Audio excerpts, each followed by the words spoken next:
all a wonderful discussion as we get to those sections of the video. So let's get Oh, going right now. we've already had our discussions. It's fine. We should just go home. Okay. Anyway, good afternoon, everyone. Welcome to Smudcast number 558. Are edgy characters bad? And No. You could say that about any adjective or categorization of a character, whether you're talking about their role, their archetype, their stereotype. It's how it's done is the whole point. And we will go into detail as why how it's done, it makes sense. So let's cover the YouTuber first before we get started. This is from pikmonwolf. Okay, cool. He has about 5,330 subscribers. This came out just last week. So August the 4th, fantastic. Has almost 84,000 views. Good for you, sir. This obviously struck a nerve. You're doing well. Keep on trucking. Good stuff.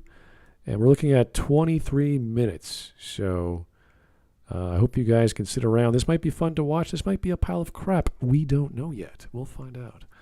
So, and we got a nice. I'd argue somewhere in between. Yeah, we got a nice panel. So we have lots of games, as you can see from the screen. We've got all the games he's going to be addressing, and we have, I think, experts in every one of those to some degree on the panel. And I think we're going to have a good analysis of what he's going to be talking about. Now, if you guys in general know what an edgy character is, I don't really know, aside from the guy who is in one way too much of a thing. So he's too direct, he's too serious, he's too somber, he's too much of one element or one personality trait. That's how I tend to see it. Now, the author might be going into edgelord. He might be going into the genre of grimdark, or in some of these games, dark fantasy.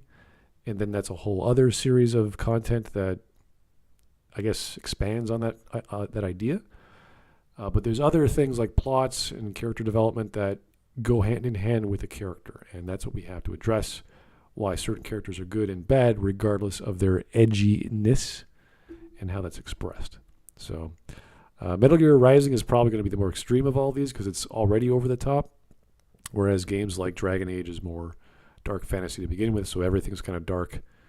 And so the character seems less out of place, is what you're saying. That is, yeah, it goes with the genre exactly. Whereas Metal Gear is so like goofy at times and over the top already. You don't know how to take it, whether it's fun or serious or silly. So, yeah. I wish so badly that Bears was. But we do know it has nanomachines. Bears, if we had Bears here, that would be perfect for the MGR section. Right. There's the perfect response to anything in the game that doesn't make sense or makes you go, huh, nanomachines. And that's the problem with any of the same with fantasy. Why is he like that? A wizard did it. Magic did it. You know, it's all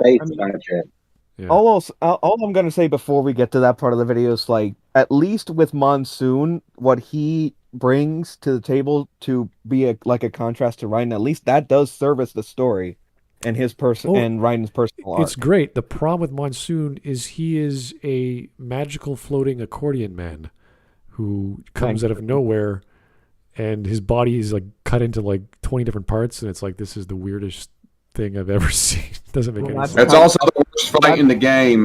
Well, that's mainly and that's pretty much the reason why he's only in the one part of the game. Yeah, that's part of it. It's your typical the memes. Hideo Kojima do crazy stuff with bosses sort of storytelling. I mean, it's technically like a battle with like a clone of him later, but that is just like the whole like boss retread gimmick in a lot of action games. Because fighting him once wasn't bad enough. Well, the idea of having a clone or a dark version of yourself, that plays into Jungian concepts, the nemesis that we've seen in Greek mythology. So that is a whole other category of archetype, which you could get into. I don't think he's going to get into that here, but that is probably more beneficial to people who are getting into writing or understanding characters and why they're bad or good, is to understand a nemesis-type character, whereas in these games, or some of these games, you'll just see them as mini-bosses as opposed to a narrative representation of a nemesis. So that is all unique to the narrative of each game. So we have to go into each one as he presents them, and I'm sure you guys will react accordingly. So I don't have to worry about myself taking over the mic. So thank you so much, everyone, for coming on. Let's get going. I hope we're all on the watch together. I think our volume is good. We can hear each other. Yeah. All right. Good to go. Let's get started.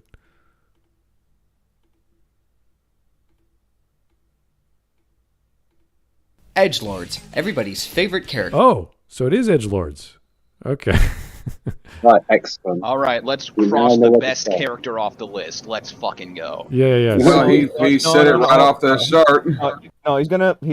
I'll spoil it now. He's gonna cover Shadow later. He's not gonna do it now. Okay, so if you guys don't know what an edgelord is specifically, I just brought it up because I now have to figure this out. A person who affects a provocative or extreme persona, especially online, so typically used of a man. Oh.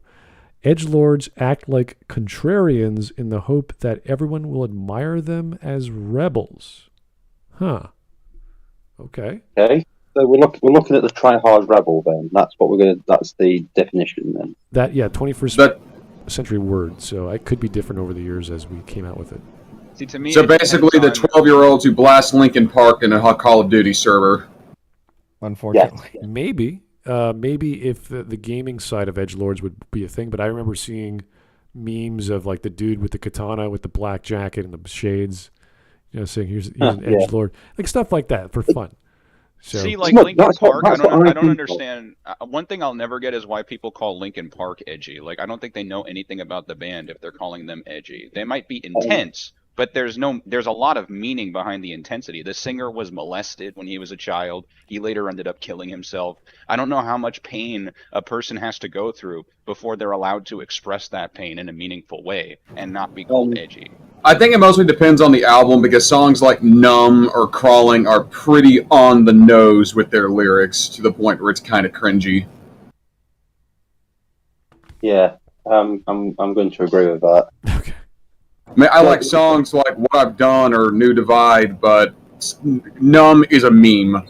And the fact that the studio that owns the song knows it's a meme and they won't claim videos that use it as such kind of says it all. Yeah, I'm going to be honest. My my fiance now is a big Linkin Park fan, and even she goes, "Yeah, I listened to it because it was like edgy when you're a teenager." And you're like, right, okay. See, like, at a personal level, I would have to disagree with that. Like, specifically the songs Numb and Crawling, I find particularly relatable because of certain things that I've gone through. Yeah, I think that for someone to say that, like, those songs are just meaninglessly intense, I would have to say I envy you for not going through something that drastic. well, I'm more so talking about how on the nose the lyrics are to the point where I just kind of find it kind of cringy. Like, it feels like something you'd see in, like, a Hallmark or Disney Channel original movie with what a character goes through. I don't think There's no sense of subtlety to I don't it. think that the Hallmark Channel would ever Yeah. play Numb. Not necessarily that, just to the sense of that there's no real subtlety to the lyrics. It's just on the nose. Be quiet, bird. So you think that lack of subtlety means lack of substance? I did not say that. I just find the song... I'm not putting words in your mouth. I'm actually asking you. Do you think that? It just kind of depends, I guess. Like, I don't really see much of the song other than just to use it for memes, but it is what it is. To each their own. I just find those songs in particular to be a little too on the nose to the point where it comes across more as cringy than meaningful. So I think edgelord was probably coined in somewhere around the 90s. I don't know exactly when, but in terms of... I feel like edgelord came after Columbine. Oh, interesting. Okay. I'm just doing That's what. a That's trending... where I get it from. Yeah. I'm doing a trending search, and it popped in 2004. So I don't know what Google was doing prior to 2003, but that's the year everything popped, and then it just sort of died out as we go on. It's still being used. It's still being redefined, and you could say all kinds of things about people. Oh, this dude's too intense. He's only focused on one thing. He always wears black. Whatever you want to describe him as. So we've seen definitions come and go with edgelord. It's very nebulous. I don't want to use that word because I think we all kind of know what it means. At the same time, it's just so generic. I think we all know what it's supposed to mean, but people use the term in a very loose manner. It's also meant to be an insult. That's the thing. It's not a term. Yeah, it's meant to be a derogatory term. Yeah. Okay. Anyway, let us continue. Hopefully, he'll define the word, and that'll make us a lot happier. Universally respected and always an improvement to the media they're in. If only. Instead, the term edgelord has become an insult and complaint lodged against characters. A character being seen as an edgelord is a bad thing. But does it have to be that way?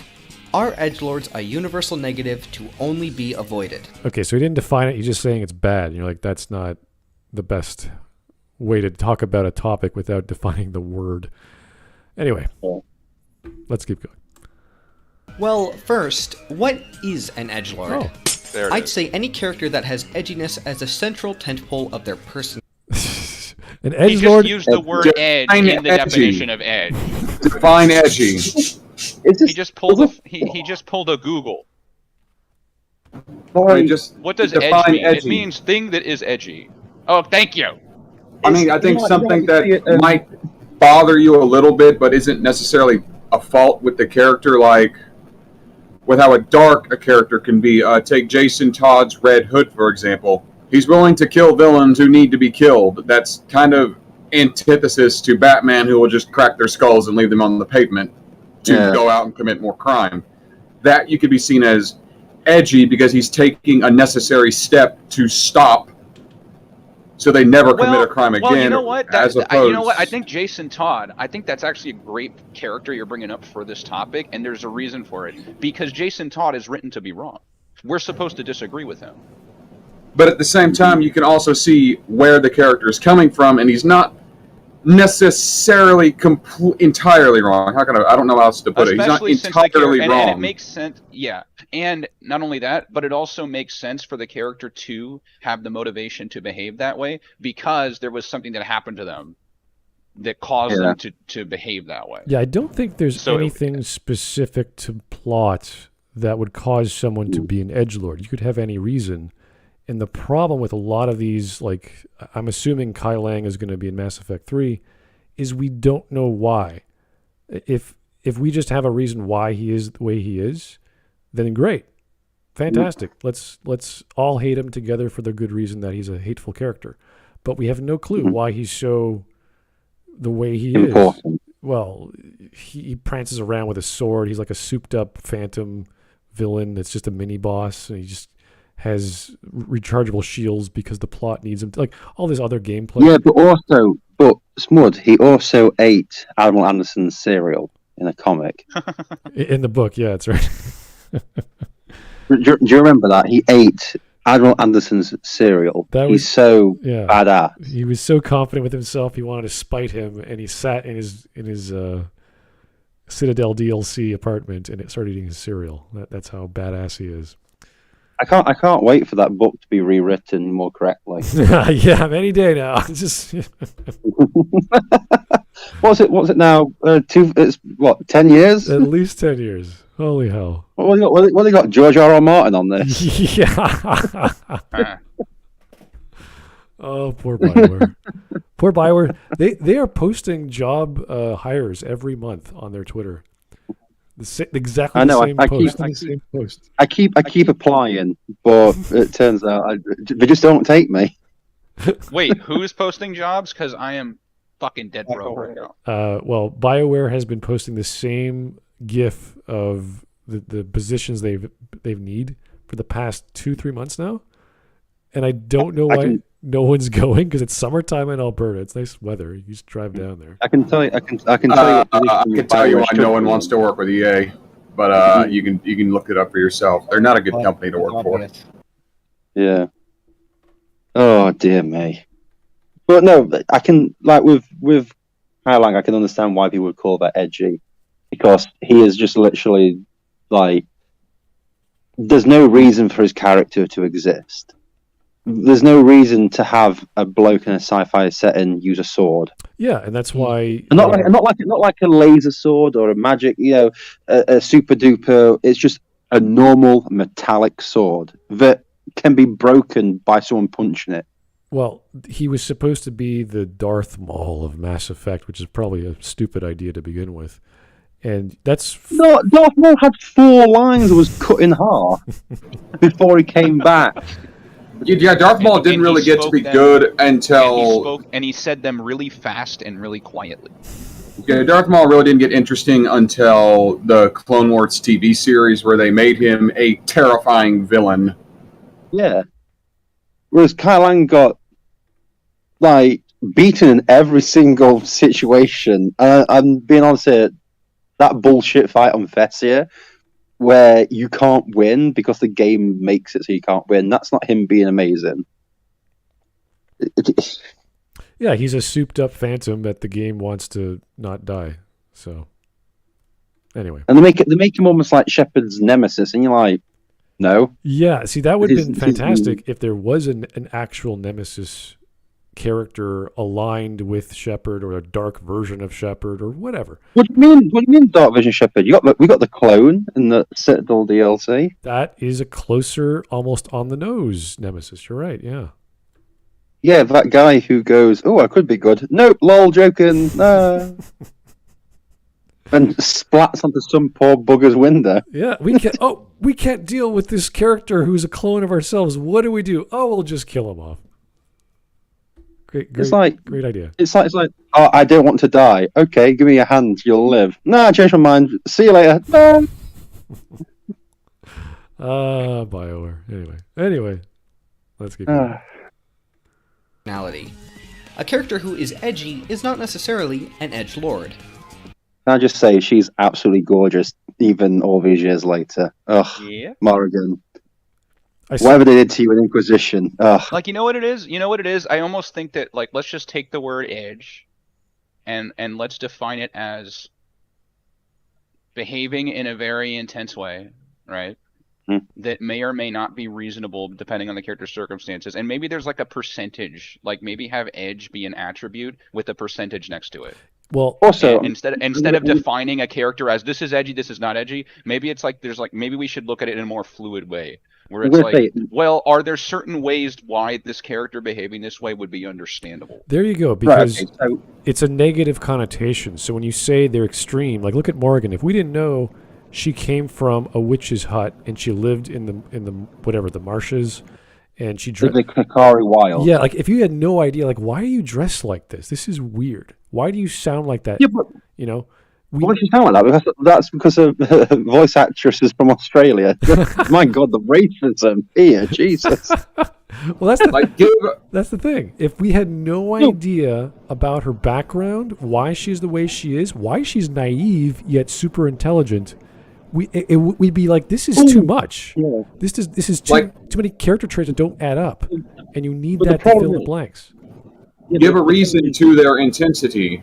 Yeah. Actually write a character. Don't just say they're intense because plot. Right. I would never say that Morrigan is edgy. I will never say that she's edgy. Well, Morrigan, are you talking about from Darkstalkers? No, Morrigan from Dragon Age, who's on the screen right now. That's who. I haven't played Dragon Age. I apologize. Right. So what I'm going to say is, yes, she is one of the. No, she's not edgy at all, because she's the token evil quotation marks teammate that you get compared to Alistair, who's the good teammate. But the thing is, it's nothing she does is I'm echoing somewhere. I heard myself echo because I heard my voice and I hate it. Anyway, what I'm going to say is, everything she does has a reason behind it. She never does anything to be edgy or cool or. Do you know what I mean? Yeah, it's explained. We know. Yeah, it's all explained. She's Plymouth's daughter. She's a witch of the wild, so she's never had much interaction with the outside world. She's very pragmatic. She doesn't really care about helping the little guy, and so all her decision making, makes sense. the reason she dresses like Smud said, she lives in the wilds. I mean, yeah, if you just see a picture of her, you can go, she just looks edgy. But you could say that about every single character if you've never actually, played or watched or read. Right, and you see her Media. magic kit, and she can transform into like a giant creature or a bear or whatever. So it's like that's You can transform into a giant spider, Yeah. which is awesome. it makes sense that she would not need all this clothing. She doesn't want to do crazy stuff. So all of her character, her design, even the designs I saw of the conceptual designs, I actually saw them today because someone was posting them on Twitter. A lot of them are just so consistent. Like there's not much change. Yeah. Once they got it down, it's like, yep, that's it. And we'll do like 10 more of the same thing with and without the hood. I wish they were. I remember reading about the making of the game. They were trying to get the hood to work. It was too complicated to get that with the hair. So they said we'll keep the hood down, but the artwork is always with her with the hood on, and that to me is like, that's probably some goth chick at the back of the class sort of thing. But no, she's super smart, and she's very mature for her age, which is really cool. But I wouldn't if you'd asked me like who's edgy in like Dragon Age Origins, it's a bit like who would you put as edgy in that? It's like no one really. I mean, they've all got probably the werewolves. Yeah, but they're not that. Once you start getting to talk to them in a thing, they're just half of them are morons and half of them are like, I don't really want to be a werewolf. Yeah, I mean, the only other thing I could think of, which is a technical nemesis of either yourself or your noble father, is Arl Howe, because he is like the darker version of like if you were not in charge, this is the guy who would do it his way. Arl Howe was just literally Tim Curry in the Dragon Age world. Literally, he's voiced by Tim Curry. It was such a sad thing to give that role to Tim Curry and not have him do much. It was like, oh, what a great opportunity, and he doesn't do anything. Unless, it's literally a character that unless you play a certain way, you like, who the fuck is this? You're like, oh my god, it's Tim Curry. They did the You gotta let Tim Curry be himself in whatever role he gets. Yeah. They did the same thing with him in Brutal Legend. He's barely in that too. I didn't know Tim Curry was in Brutal Legend. And he's the main villain. Yeah, this is seriously. You had Tim Curry be a villain, but you didn't let him be a cam or terrifying. Come on. Yeah, it's the same. They did actually with a lot of great voice actors. If you just focused the narrative, like we need a character, and usually when you do a movie or a show, you want a really strong main cast, and you focus that delivery to make that character pop in every scene. And a Tim Curry, a Peter David, these sorts of actors would just dominate the narrative and be like, wow, these guys are great. Anything you put them You know what's a perfect example of what you're saying? Darth Vader. Yeah. Darth Vader was written to just be cool.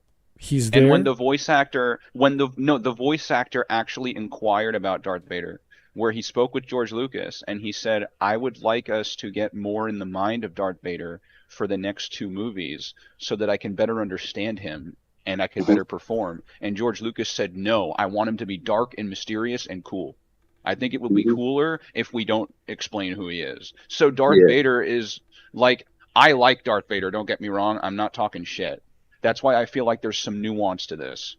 I think Darth Vader is a great character, but he is the definition of an edgelord.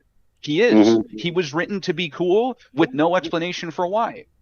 And I hate to say that because he's one of my favorite fictional characters, but it's true. It's literally true. George Lucas said, no, we just wanted to be cool and we're not going to explain why. That's what it is, isn't it? That's a lot of characters in Star Wars, though. The same with Chewie and Han. Like, who are these guys? And yet, look how many people love Star Wars and Darth Vader, myself included. Yeah.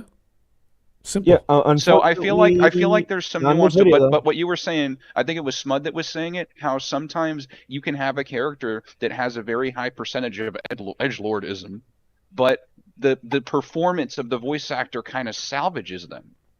Yeah.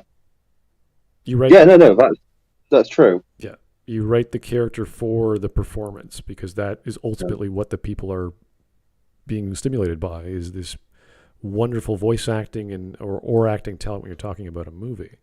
So yes, I think that the same with the character design when they did Miranda for Mass Effect 2. It's like, what do we do? Well, we need a really attractive woman. What do we do? Hire one. Oh, we'll model it off her. Fantastic, done. See, there's no thought behind BioWare's process sometimes. Well, it's a bit like, it's like Jack, isn't it? Jack's a good, with that. We just want a dark, edgy woman. Perfect. And Yeah, it's like, right. Yeah, exactly. We'll do Jack, and it's like, oh, she's so dark and edgy. She's got no hair. I'm like, oh, okay. She's got no clothes. Like, it's almost like there are some characters out there, based on the way we receive them, based on the year they come out, and based on how they're presented. There are characters that deserve to be called edgelords that we don't call them that. And there are characters that don't deserve it so much, but we do call them that.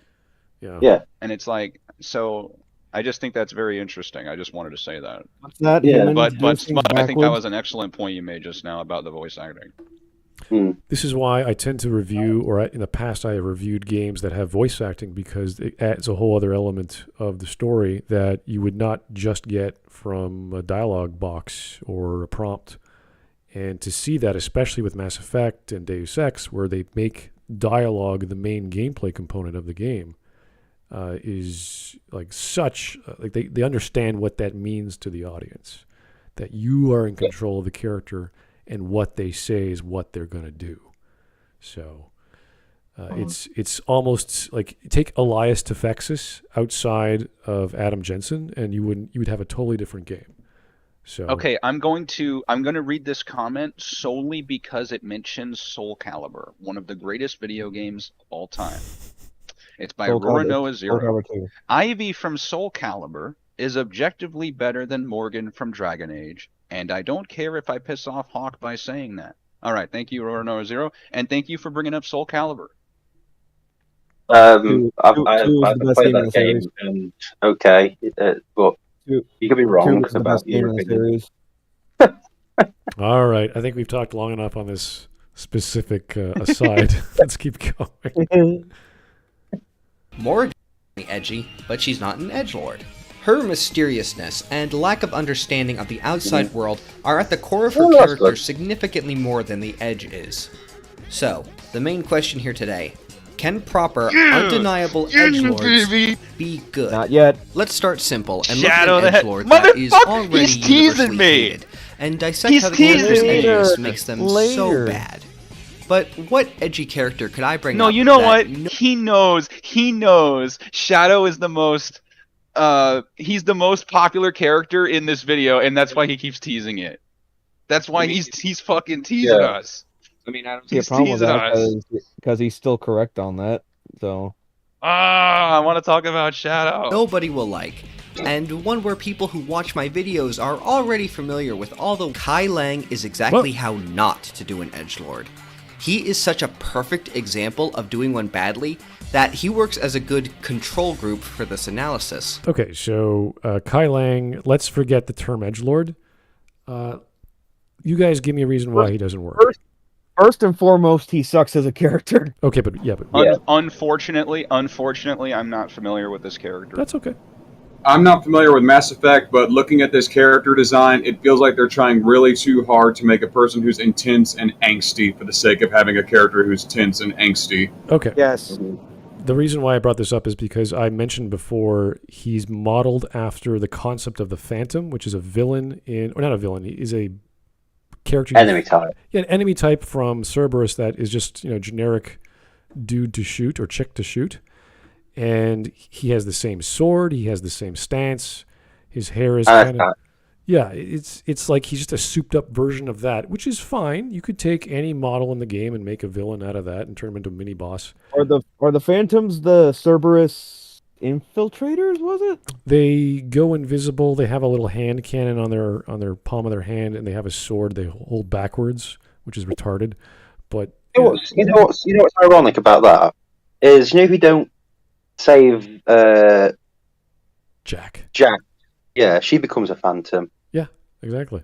But they literally use the same model, and she's killed off. They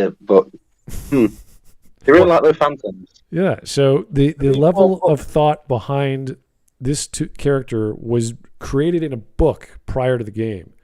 And they just said, let's use Kai Lang. And you're like, okay. And they had this whole system or series. Wait, so what you're saying is, did they just take this character who's like all of his reason for behaving this way was explained, but only in the book, and then they didn't explain it in the game? No, they never explained it in the book. This book, bear in mind. Oh, okay, all right. There's a book to Mass Effect? Yeah. Yeah. Oh, I would believe that. Mass Effect is pretty big. Well, That doesn't surprise me. That's just interesting. I didn't realize there was a novel series to Mass Effect. There's loads of books, man. It's ridiculous. I think Like I said, I don't know very much about Mass Effect. I knew the Metro games had a book series, but they're based off of the book.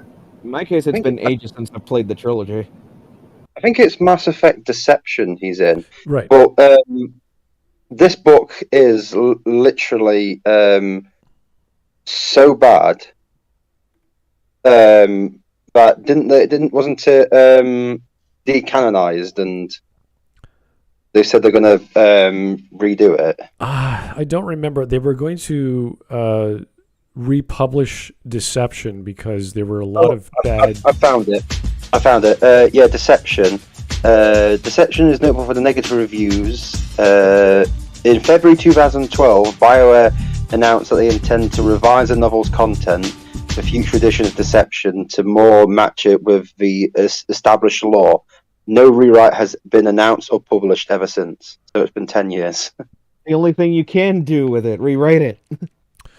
Right. So the story behind that was, I think Kai Lang is hunting after Paul Grayson's body or something, because Paul Grayson was an experiment in a previous novel that went bad, and he's kind of dies in this one because Kai Lang kills him, and they're like, "Oh, right, cool." Yeah. Let me guess, Cerberus experiment.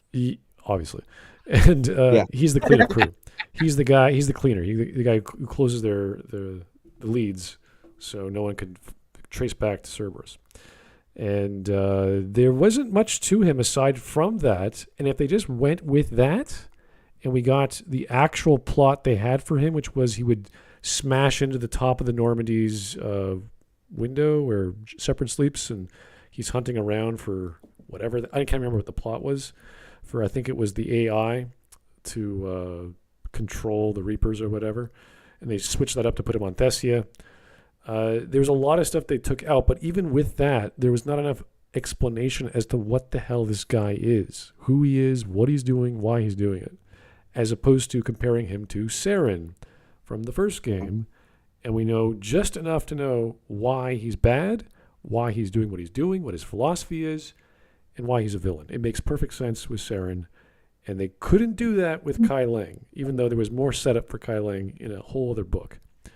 So it's kind of pathetic when you realize they just lifted him from another book, which was a horrible book, by the way. So it's like, okay, it's a shit story, but you could fix that. You could take a character from a bad story and put him in another story and have it work, and they couldn't do that. So that's sad. And we don't know why he is the way he is. We don't know why he's doing what he's doing. He's just a lackey who's stronger than the average other lackey. He's a mini boss multiple times. Anyway, let's go. Kai Lang is exactly how not to do an edgelord. He is such a perfect example of doing one badly that he works as a good control group for this analysis. If you want a detailed description of how he hurts the game, well, I've already made a video on that. Instead, right now, I'm talking about his edginess in particular. Pretty much all of the sins common in bad edgelords are present in Kai Lang. Kai Lang is presented as immensely badass, but never does anything worthy of being considered so.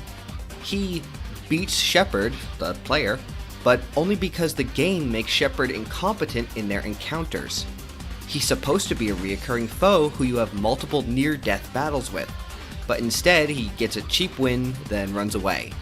And so it almost sounds to me like the masculine version of a Mary Sue. Like a Mary Sue, but with really cool-looking characteristics from an aesthetic standpoint. You could argue the edgelord is like 2 steps away from a Mary Sue because they are so extreme, like but in a small way. whereas a Mary Sue is extreme in every way. So, and the Mary Sues are the main character, and they're so awesome, they're so sexy, and they got all this power, and blah, blah, blah, blah. Yeah, he's kind of like that, or rather... Yeah, you know what? I'm starting to think that, like, the term edgelord, if we're looking at it in a narratives context, I would almost call it like a distant cousin to the Mary Sue, where they're kind of similar in a way. Well, yeah, the whole problem with the Mary Sue is there's too much, and it's not explained. Whereas the edgelord is he has one or two things, and they're not explained. And you need to understand why something exists. That's all. We've said this the last stream before. Why is this guy here? What is he trying to do? Yeah. Give us that. It's almost like the Mary Sue is the main character. Is the main character who does amazing stuff and is awesome as a Mary Sue. Does a Mary Sue have to be the main character? No. In most cases, they are, but they don't outright have to be. Yes. I'm only saying this is like a sort of like a baseline, whereas the edgelord is almost like the side character version of it, like you said. So, yeah, an edgelord. Yeah, the character that's typically referred to as an edgelord. It's usually a side character. Yeah, and it's like a lancer to the main character. Yeah, it feels like a adolescent style fanfic where you would write a Mary Sue, or you'd write this character who's really edgy, I guess, if you don't like that term. And like they're meant to be the counter position to what's around them. If they're not the main character, but yes, like we look at the Twilight series, like that is edgy. You know, it's also supposed to be romantic and sexy, and you're like, oh, it's just cringe as fuck. Yeah, because it's so like he's a glowing vampire. What? And then there's the nemesis, which are the wolves or the werewolves, and you're like, oh, it's also a romance. Okay, like it just keeps going. I'm talking about Twilight now. I stepped away to grab a water. Yeah, that's the most unrealistic thing about Twilight is that two people find Kirsten Stewart attractive. The only thing realistic about vampires is two lonely, horny guys are fighting over a moderately attractive woman. I've read that, and you know what? That's what it was. And throw in the fact that it's a mediocrely written plot. I wouldn't say, I think the reason why so many people hate Twilight is just because of how overly well received it was, when in reality it was like a 6 out of 10 movie. It was all right. It's like it was okay. No, I'm gonna be honest. It really was okay. Like I'm not gonna sit here and say it was awful. It wasn't. It was okay. Why is it that the side characters were more interesting than the main protagonist herself? Like they actually had funnier things to say and had more personality.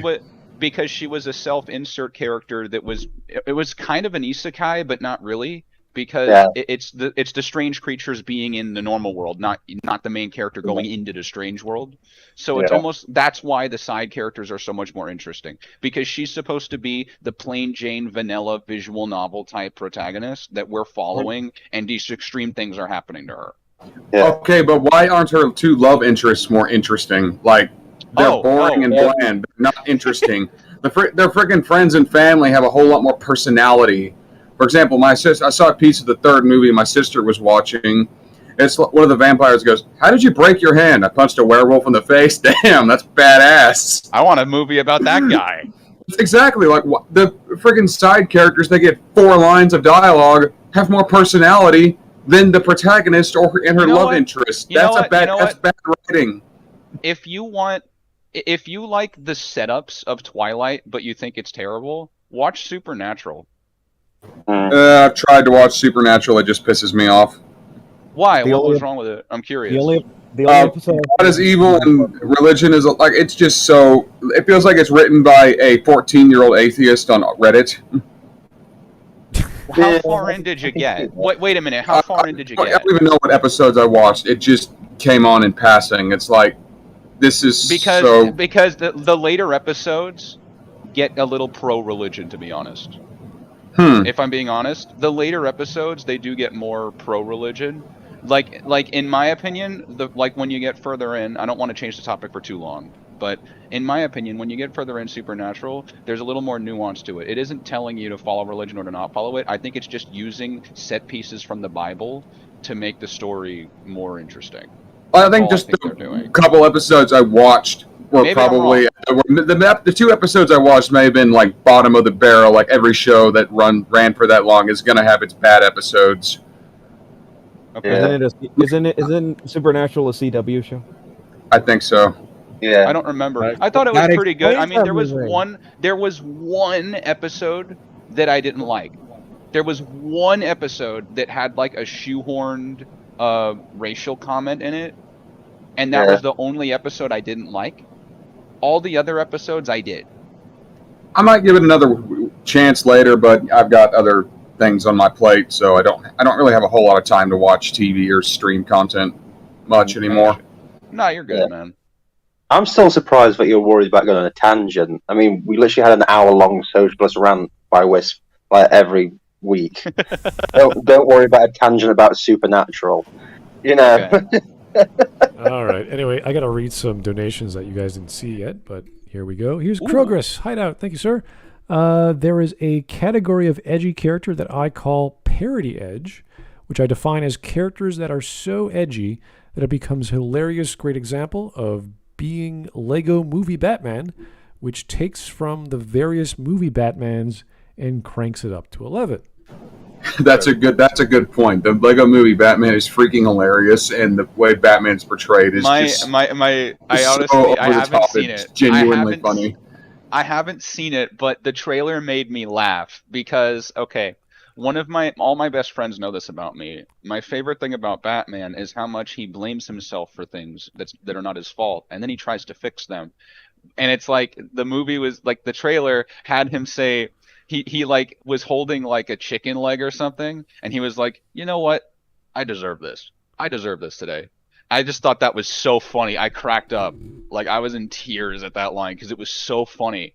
Because here's this character that he's like always like, oh, Alfred, it's my fault. I don't deserve to be happy. But then there's this one day he's like, you know what? Fuck this. I deserve this stupid chicken leg.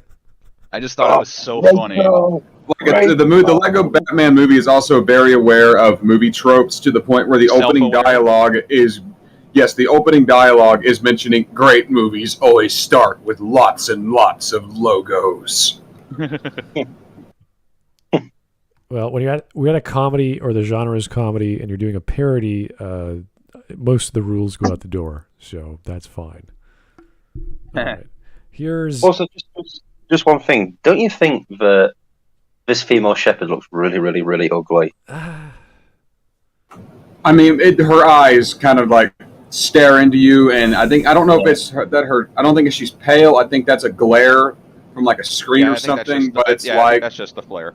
I think it's just that it's in a poorly lit position because of just where it paused. Mm. Also, Smut, it's Kyogre. How many times do I have to fucking tell you? I can't do it. I just can't. My dude. No, Kyogre is one cool looking fish Pokemon. Anyway, here's the next one. Ass Effect Anal Thermometer. Thank you. When I think of the word edgelord, I am reminded of what people think comic Billy Butcher is in the boys comic. People think violent and dressed in black means edgelord. It's one of those terms that gets thrown around by idiots online. Yeah. Well, the thing with the boys, it's everything about it is very mature. So the thing is, though, if you start actually reading more of the boys' comics, you just start to realize that the guy who wrote it, I can't remember his name, he just hates everything. It's like he really despises superheroes. It's like, okay, that's fine. But then he despises everything else about stuff. And you're like, what do you like? And he's like, I don't know, raping stuff and killing things. And you're like, right. Okay. That's like, I'm so friggin' intense and the world just doesn't understand me. Yeah, it's like, he is an edgelord. The creator of the comic is an edgelord. And yet the characters he creates, well, some of them started off not as edgelords, but have become parodies of themselves. I mean, I've not really watched much of the boys. I watched bits and bobs. right. But the series is one of those where it's like the series is now getting better than the comics. Right. The creator actually wrote Supernatural as well. So Yeah, Eric Kripke, is it? Right. That explains so much. I mean, it's like when he did, obviously, Jensen Ackles is now, wasn't it, as the Soldier Boy. And he's done a real good job as being a proper 1940s douchebag. It's just hilarious, and you follow his character, and you support him, then you don't support him, and he becomes the main villain at the end. I mean, spoilers, but I don't really give a shit. Whereas in the comic, Soldier Boy literally is a homosexual who pisses his pants constantly. And I'm sorry, what? What? Yeah. So it's like he made this Soldier Boy who's supposed to be amazing, and yet in the comics, he just pisses his pants all the time as a coward and gets raped loads of times and stuff. Whereas in the show, they've made him like the proto Homelander, and you know what I mean. And it makes him a better character.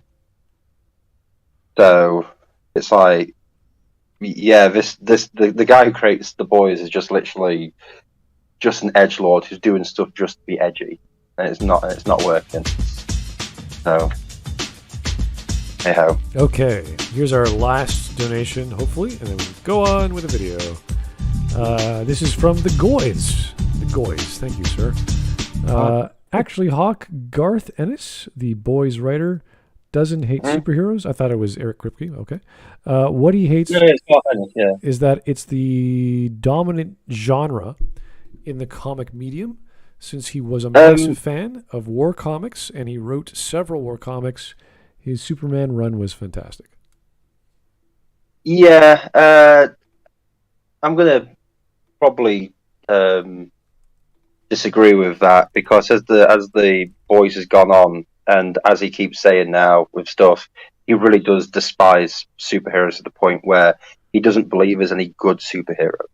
He's got the same mentality as like Zack Snyder did, with like Superman. Where honestly, superhero movies are getting kind of boring and redundant. I get that, but the idea that you can't have old-fashioned or people can't be superheroes and just be good.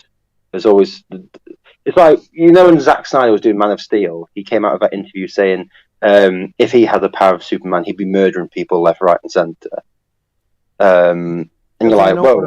Superhero is in the first place. Yeah, isn't that kind of like the point of Homelander and the Boys, where it's like it's just evil Superman? I was going to say, isn't Homelander basically just Superman? What people think Superman is? So you guys are saying that there's a character in the Boys. I haven't seen the Boys, but you guys are saying there's a character that he just hates superheroes. He thinks there can't be a good one, and he just wants to kill them all. So he comes off as like really intense and edgy, right? Something like that. I'm just summarizing what you're saying because I'd like to follow it up. Well, Butcher is that, but he's got a reason for why he does it, because he, what was it? It's either he thinks that Homelander's killed his wife, or he raped his wife. Giga Chad says, no, Garth has actually said, I don't hate superheroes, I hate that it's the dominant genre. Yeah, it's still the fact that when he started the Boys, it was in comics it's always been a dominant genre, but like he doesn't like the fact that it's dominant genre in movies. But when he started writing, it wasn't. So anyway, the Butcher starts off as a half decent character, but as obviously it keeps going along, it gets he just starts killing everyone, any superhero. But all the superheroes are just like evil, apart from the Starlight, one of the female ones, and even she's starting to go downhill. But anyway, all right. What about the mute? Well, the reason I was summarizing what you were saying was because what I wanted to say is I think that can be done well, like a character that hates all of something. I'll give you a perfect example. I think is the character Goblin Slayer in the anime. I think he was very well done. And the reason why is because they, even in like the first episode, they flat out show you like this is what he is. Near the end, he's the girl next to him says, "Do you really have to kill the babies? Like maybe one of them can become good." And Goblin Slayer's like, "You know what? Maybe they can, but it's not worth the risk." So the character is actually in depth enough, like they were cognitively written in a way where they've actually considered that. But this is the lesser evil. It just wouldn't be efficient. You would just get people killed if you didn't just do what you had to do. So I thought that's a character that did it well. Okay. It's like, maybe they can be good. They probably won't, but maybe they can. Anyway, I started blasting. Yeah, Goblin Slayer is so cool. All right, let's continue. The biggest problem with him that is so prevalent in similar characters is his absolutely flimsy motivation. Writers seem to think that not caring about things is cool, and so they make these characters that don't even have real goals. Characters like Kai Lang are why many people think a character being edgy is a total negative. Since these... So hang on, pause that. Just can everyone see that email he sent? Okay. Would you like me to read it? And read it. Yeah, that is like an edgy thing. It sounds like a teenager wrote it. Yeah, Good. God. You opened this message. Look This isn't at me. actually a military command. They're busy tending to what's left of their planet. So, you survived our fight on Teresia. You're not as weak as I thought, but you never forget that your best wasn't good enough to stop me. Now an entire planet is dying because you lack the strength to win. The legend of Shepard needs to be rewritten. I hope I'm there for the last chapter. It ends with your death. I just want a gif of Shepard rolling his eyes. Like, oh my god. Is that supposed to be taken seriously? That really feels like that's something that should just be in a parody game, like where you have an edgy character that's so angsty and so edgy and so over the top that it's cringy and it's meant to be comedic. Yeah. Like, it honestly feels like that feels like it's something from a comedy. Yeah, well, Like somebody trying way too hard. That is, who wrote that? They deserve to be. Yeah. They deserve to be flogged. usually when we talk about this, the space opera genre, things are inherently melodramatic. So you'll get over-the-top characters, overly enthusiastic characters, overly sad characters. I don't think the intention was to have characters that were so obnoxious because they were so self-important that they'd do stuff like this. And Yeah. unfortunately, the player has to deal with this boss fight who can't die. It's the sort of like, oh, I have to deal with this moron again, and then again. It just happens so often. Can't they trace the email back to his location? Like, you can't. No, because they it's do, Cerberus. No, they do though, and it's we got traced back because someone puts just a track. It's so gay. Honestly, it's the reason why even Cerberus collapses because they just follow Kai Lang back to the secret base, and I just okay. Honestly, What the hell? I got nothing on this. And there was, FBI I think was part of one it. of the- I think part of it is that they were trying too hard to explain to the player that this isn't really a sorry. It's like, good, this is not actually a sorry. Have I mentioned that this is not a sorry? So like, it's like a fucking swiper no swiping moment where they're just really over explaining that it's not a sorry. It feels like this was written by a 14-year-old. Idiot. Yeah, just make the guy act like a total idiot.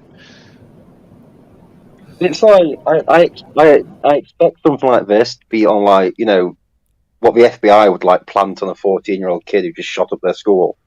That's No kidding. Well, just imagine he only wrote the last 3 sentences. The legend of Shepard needs to be rewritten. I hope I'm there for the last chapter. It ends with your death. And then KL. That would actually kind of work, but the rest of that beforehand, it's overbearing. It's too much. Like, tone it back a bit.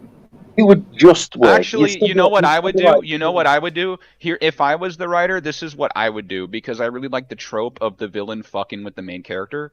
I would delete everything. I wouldn't even put the initials at the end. I would just you would get a message from Asari that says an entire planet is dying because you lack the strength to win. And that's all I would put. I wouldn't explain. I wouldn't do the Dora the Explorer bullshit where it's like, hey, that's right, you guessed who it is. I wouldn't do that. I wouldn't have this giant 3-hour paragraph straight out of Dragon Ball. I would just have that one sentence, because that's all he wants to do. All that this character wants to do is tell you the very minimum that would get under your skin. And that shows us that he wants to do as little as possible and get the most out of it. Like, he just wants to use one sentence that will fuck you up. And that would show me what kind of character he's supposed to be. That's called I think subtlety. But Mhm. it's intense enough, like it's obvious enough, where it's like, Asari didn't send me this. Exactly. All you need is an entire planet is dying because you lack the strength to win. And that's it. Just that. That's what I would do. Mhm. That's what I would do. Because now the player is going to read that, and now you make the player feel smart, because the player is going to say, who typed that? And if you're playing with somebody else, you're going to start arguing over who typed it, and you'll probably both come to the conclusion, oh, is it that boss battle that we lost? You know, I literally went on to continue that, and I forgot I had Bush to talk on. Like that, and what we just talked about is all you need. People can connect the dots on their own on who that came from. This literally looks like it was written by a 14-year-old. Well, that's what I think this was. I don't think it was just that they were being over the top with the character. I think it's also a side effect of they were trying to make it too obvious. They tried too hard to spell it out to the player. Oh who God, sent it. BioWare is known to dumb down everything. Like the concept of mystery is not like, it's totally lost on BioWare. Like he talked about Morrigan being mysterious. Like, yeah, keep it that way. But the thing is, it's like with like mystery, they dumb down their mysteries to the point where the mysteries now no longer make sense, and you're like, what? Yeah, I feel like I'm watching the Batman movie. But it's like, oh, yeah, the whole. Honestly, I'm surprised it didn't just like send an email with just like a giant penis in it. That's like the level of which saying, "Lol, suck my dick, Shepherd," or something like that. Right. Well, like, that's with the whole plot as well, with the mystery of the Reapers and what they do. And you know what really pisses me off in video games is, and also movies in general, is when a character goes, "I don't know, but I intend to find out," and then does nothing to even find out anything. Like, they don't make any efforts to like solve the problem. It's like in Mass Effect 3, and it always pisses me off every time I used to go through a second playthrough. You go, Udina joined Cerberus, but why would he do that? And Shepard goes, "I don't know, but I plan to find out." And then you never hear anything about it ever again. And they don't even like begin to even look at it. And you're like, well, why did you have that sentence? Yeah, they try to play not the detective, like they did that with the DLC for Kasumi, where you're the secret agent and you're going undercover, but you're not undercover. You're not doing any stealth. You're not hacking into stuff. That's Kasumi doing all the work for you. Yeah, you just stand at a bar and make sure you don't click that alarm. They want to do these modes of narrative and gameplay, and they don't even bother. And they could have could have done a whole stealth system. They could have done all kinds of things, like with the third game where you're not noticed and then you are noticed. It's like, oh, you get the drop on them. That's cool. But there's no system in place. It's just how the script was set up when you enter the room. They're not attacking you yet. Another line that always gets me is, "I don't know how we're going to stop the Reapers, but I intend to." You're like, right, well, what are you going to do about it? Nothing at all? Still nothing? Okay. And you're like, any intelligence? We have weapons. They seem to work, some of them. Which one, Shepard? I just hate that. And it makes the characters seem like they know what they're doing, when in reality, it's just filler lines. And you're like, and then like, obviously with the Kyle Lang and Shepard, they're talking. And Shepard always goes, "You." And you're like, just say his name. Why won't you say Kyle Lang? Why do you just keep saying "you"? And it's like, okay. Why did you not say his name? It's like, fuck's sake. Here is I hate it so much. Here is Zeke Kyle. Hey, Zeke Kyle, how's it going? Edgy McFather left for cigarettes and never came back. Should have just wrote, "You're stronger than I thought. Pity it wasn't enough to save that planet. I hope I get to see the final chapter in Shepard's legend. It would have been tighter." Well, yeah, this is one of the basic rules of writing. Tighten up your sentences. Keep everything short. Get to the point. But this is, I still think like this is the same reaction to what's her name, Hepler from Dragon Age 2. Mm-hmm. It's that sort of mentality, but for Mass Effect 3. Also, in the comments by Goshhawk and Falconet, it's a teaser by time for an explanation that may or may not come later. I know what it's for. It's just the fact that it's so. Once you realise it, it's such an annoying piece of dialogue, and you realise that it's not actually. It's just filler. It's not meant to exist there. And also, Father Delta 38. No, we don't talk about the indoctrination theory ever. We do not bring it up on this channel. We do not talk about that. It is the most stupidest theory that I've ever heard in my life, and doesn't exist. So anyway, right. sorry, Karen. 2 minutes and a half. We're really tearing into this thing, but not because it's a bad video. So No, we're agreeing with it. It's just it's nice to talk about something that isn't a socialist takeover of something. Yeah. okay. Sorts of horrible characters stain many works of fiction, people despise the characterization entirely.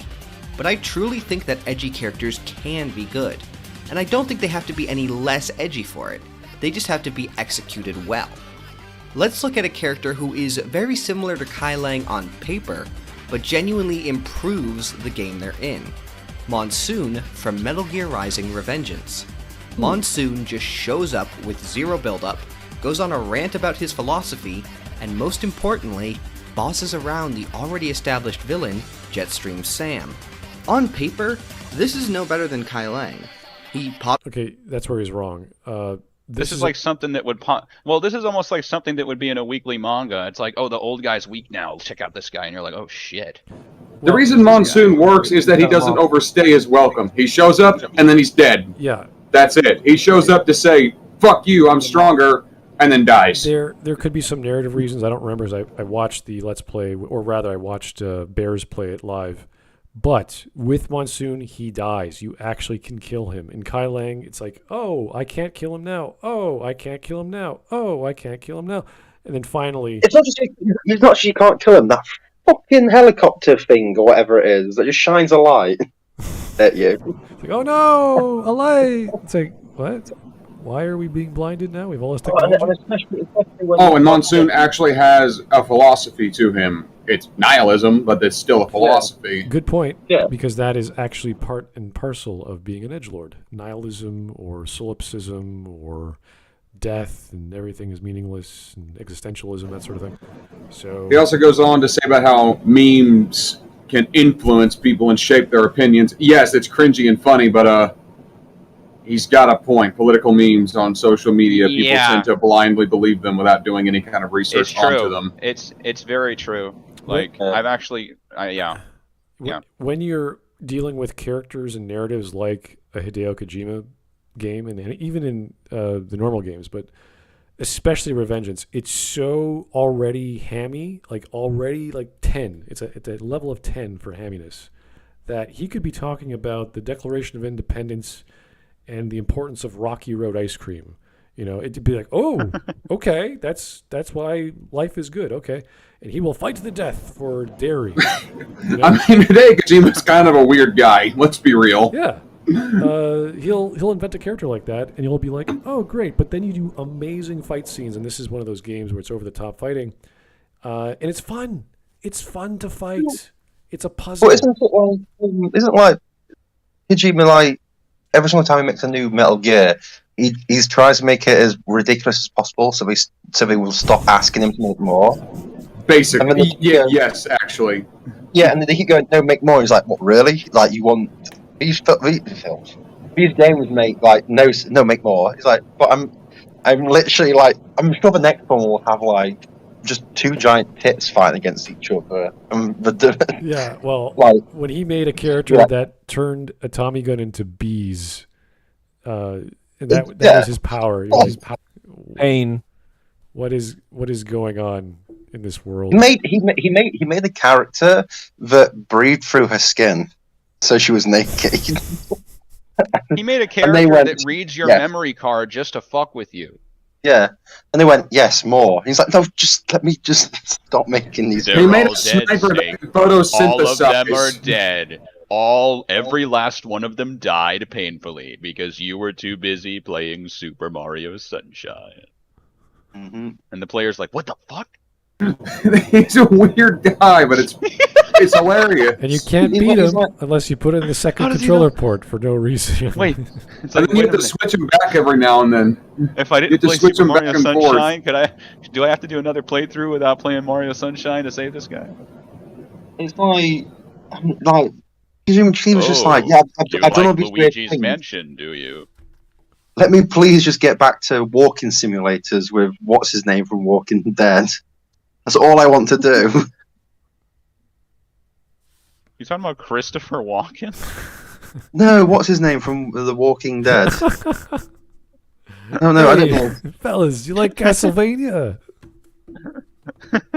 I'm a walk-in here. Okay. Pops out of nowhere and presents himself as stronger and better than a properly established character. And Raiden just sits there watching him. But the thing is, the Monsoon section fucking kicks ass. It's an immensely self-indulgent section that you can't claim is anything but insanely edgy. Okay, so this is the argument from the genre and the medium as well. If the game is fun, if it was fun to fight Kai Lang, it would be okay. I would disagree even if the game was fun to do that. So Well, not necessarily. Monsoon's actually well written, where Kai Lung isn't.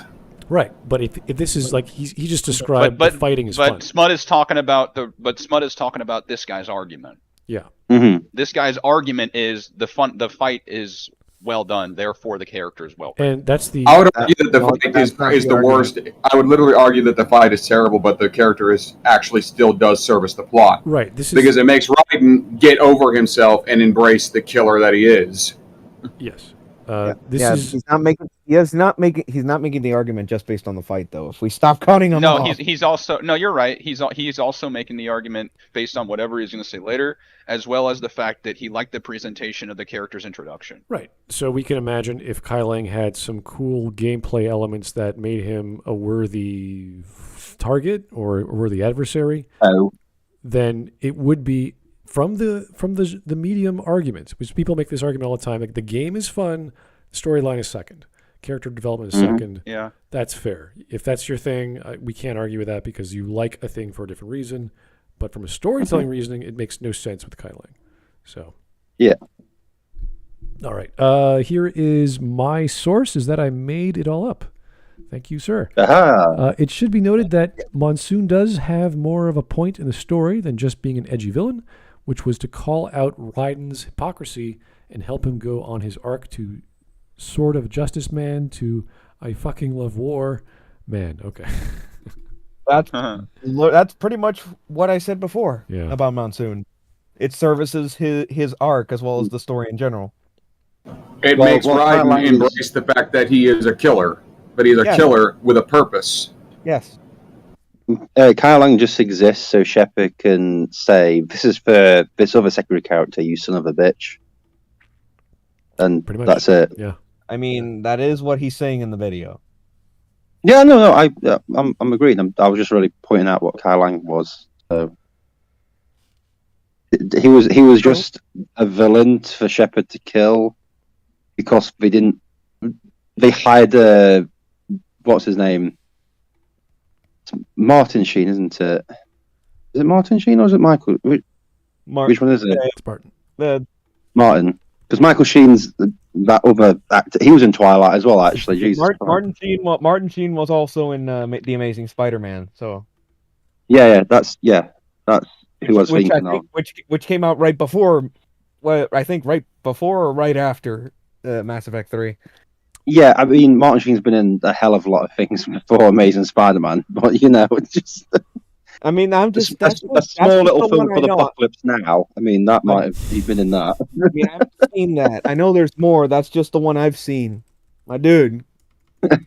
No, it's just I always get them mixed up with those two names. Like, it's because there's Michael Sheen, who's a British actor, and obviously Martin Sheen. And obviously Michael Sheen's getting more popular because he's been in, like, obviously the Twilight movies and, like, he's in the Underworld movies and surprisingly a lot of vampire and werewolf stuff. But I get them mixed up. But yeah, so they hired Martin Sheen to do the Elusive Man, and they weren't going to, like, make him a part-time thing, so Shepard couldn't fight him. So anyway, fights him ideologically. No, oh my god, my bullshit text has just gone off the fucking charts there. Shepard the Brick Yes, has an look. ideology. Jesus fucking Christ.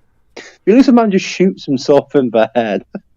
If you're detecting any bullshit, it's from the game, not from me. Yeah, exactly. But it's just like, Shepard starts talking, and this man's technically- like, nah, I've had enough. Kills himself. Technically, Shepard, who doesn't have a thought in his mind, has a mirror in Kai Lang, who's just an empty suit anyway. So it's like, yeah, I guess you're right. Oh, Shepard has a mirror in the player because the player is the one doing everything. Wait, Oh, Kai Long's not honestly. even real. He's just an empty suit. What? No, yeah, oh, no, the Elusive Man. The Elusive Man isn't actually there talking to Shepard until like the very fucking end of the game. like, oh, honestly, the idea that anyone in the Mass Effect universe has got a fucking brain, honestly, I've never seen a bunch of retards in my life. It's just, oh my god. Yeah. Everything could have been solved with an IQ higher than 12. Mass Effect was never good. Exactly, I agree with that. All right. 3 minutes, 30 seconds. Between two insane cyborgs in the rain as an incredibly over-the-top electronic metal song plays. Both combatants are displaying basically nonsensical feats in a crazy battle that's genuinely difficult and will absolutely butcher you if you've not mastered parrying. Monsoon works because the tone of the moment is something that only works with such an edgy character. He's the only villain with this type of attitude in the game. All the others are snarky and rather lighthearted for psychopaths. He comes I don't so much agree with what he said there when he said that the character has to be over the top in order for the fight to be that jarring. Like I think you can do that with a subtle character. Yeah, for sure. I mean, That's just my opinion. with Mistral, Sundowner, they're all rather kind of underplayed. Like, I'm here to kill because give war a chance. And then you have a crazy over-the-top fight with kick-ass music. Right. I mean, imagine if you were playing a Resident Evil game where Wesker's in a chair the whole time, and then at the very end he's like, "All right, fuck this," and then he puts on his sunglasses and gets up, and you're like, "Oh shit, this guy's impossible." I mean, to be fair, that would be pretty in character for Wesker. I think most that'd of, be cool. if not all of the game is over the top. So it depends on what level of. Yeah. Are they throwing tanks? Or are they throwing 5 tanks? You know, it's like, okay. I mean, he still hasn't got to the point that Monsoon is the one that made Raiden pull his head out of his ass. That he serves a narrative point for Raiden as a character. Yeah. Yeah. A side note, And he doesn't overstay his welcome. He's gone as soon as this fight is over. yes, you'd kill him here. He's the only one you kill in the one. It's him and Mistral. You kill like immediately. I mean, to be fair, technically, Sundowner you also kill immediately as soon as you fight him. In fact, he's the fight. No. Sundowner is the fight after this one. Sundowner just showed up earlier in the story. I mean, as soon as you meet the character, Mistral and Monsoon, you kill as you meet them. Right. Sundowner takes the entire game to kill. And Well, Sam takes the entire game. Sundowner, he showed up in the first mission, then he shows up in the mission after this one. most of the game. To better phrase it. All right. But a quick side note about the fight with Monsoon when I played the game is it's sad that it took me until fighting Monsoon to actually parry for worth of damn. No, because for the largely speaking, you don't really need to parry that much until you fight this guy. Yeah, but I'm just like for the life of me I could not do it because I thought you just had to press the attack button while going in the direction of the enemy. I didn't realize that you had to press the direction where the enemy's at the same time as the attack button. Yeah, you got to get your timing down right. I didn't even know that's what you had to do. I just thought it was just tap attack. Yeah, the game doesn't explain it very well, even in the tutorial. Typical Kojima. All right. the exact moment where Raiden has basically been beaten down and lost confidence until he just has a psychotic break. Using one of the funnier villains in this moment would undercut the tragedy of Raiden basically relapsing. I wouldn't say that. I think Raiden's realization is his own, and he could have been any villain opposing him, in saying their own philosophy, because he's pretty much at the end of his rope. He's like, I can't take this anymore, and you're just another crazy person. In fact, it was Jetstream Sam's rant that made him go into the existential meltdown that he had to face. Monsoon's just the one that made him pull his head out of his ass. Yeah, because he's the next boss fight. That's it. All right. The game also has the self-restraint, which is not really a word you expect to be paired with this game, to leave Monsoon only in this moment where he works. He doesn't appear before this, and he's dead after. Monsoon's really not a very good character, but he's not supposed to be a character. He's a set piece who exists to reflect the hero. So often games think that characters need a reoccurring presence for them to work as a dark reflection in the way Monsoon does for Raiden in this moment. But honestly, edgy characters work horribly as reoccurring villains. Wow. They're almost always presented as being determined and having something of a death wish. So the second they I need an example, because I could list a few from JRPGs that are fine. So, and with also this text that he's putting at the bottom. Also, why is he using Sam as an example? Sam's not really an edgy character. He's just a man with his own reasons for working with Desperado. He's only bringing up Sam because he's the rival. Yeah, but Sam's also not particularly what I would call edgy. In fact, he's pretty lighthearted. Right. Well, let's take a look at two very well-known characters. I wouldn't say they're edgy specifically, but they come across as that initially, and that's from Final Fantasy VII. You have Cloud and Sephiroth. Cloud is that sort of loner soldier boy who doesn't talk to many people. He has his own mission, and Sephiroth is like, this is pretty much fanfic girl central. If some girl is writing a Japanese fanfic, he's got wings, he's got the long-ass sword, he's got the long flowing hair, he's got his chest exposed. It's like, yep, pretty much.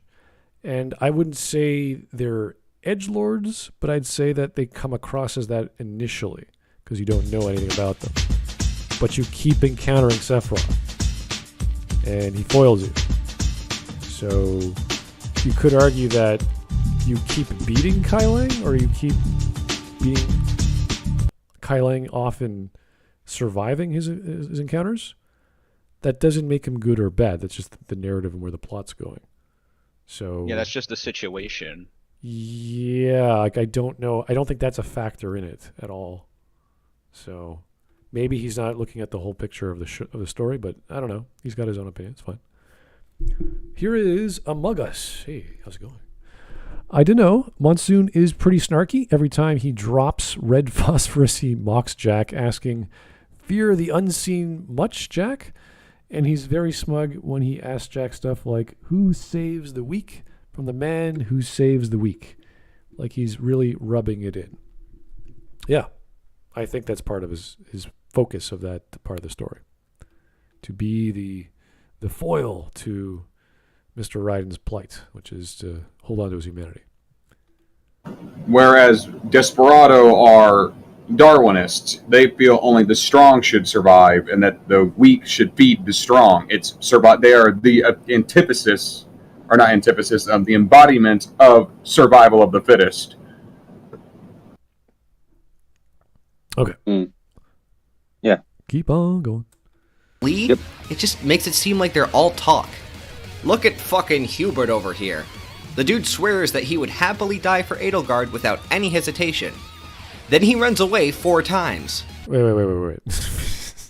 Hubert? That's kind of a weird jump into Three Houses. I mean, Hubert's not a good character. That's what he's saying. He's not. He's kind of boring, bland. I'm so freaking moody. I'm willing to kill and die for Edelgard. Holy shit! I just got scratched. I gotta run away like a little bitch. That's what he's calling out. Right, but this is every character. It's a weird jump. That's just Fire Emblem. Yeah. You have a main antagonist. He's gonna friggin' turn tail and run every second he gets until his back's against the wall. That's just Fire Emblem. Yeah, and specifically this game, every major house has its own little, not representative, but like guardian. Like Hubert's the guardian of the Black Lions. Black Eagles. Black He's Eagles? the vassal of the Black Eagles. Hilda is... Dadu is the vassal of the Blue Lions, Right. and Hilda is of the Golden Deer. Yeah, so you can't just kill off the henchmen until you get to the whole plot of who the leader is and what they're trying to do. So, and you can do this with every other character as well, not just Hubert. But Hubert is the mysterious guy behind the scenes who takes care of all the dirty work for His Highness. Except he's not very mysterious or interesting. He's just annoying. All behind the scenes at this point here. He's literally front and center. Right, which is the opposite of, let's say, Bernadetta, who's just scared of everything. Yeah. So, yeah, that's what he's saying. Yeah, we know. We're just saying it was a very strange segue into the character.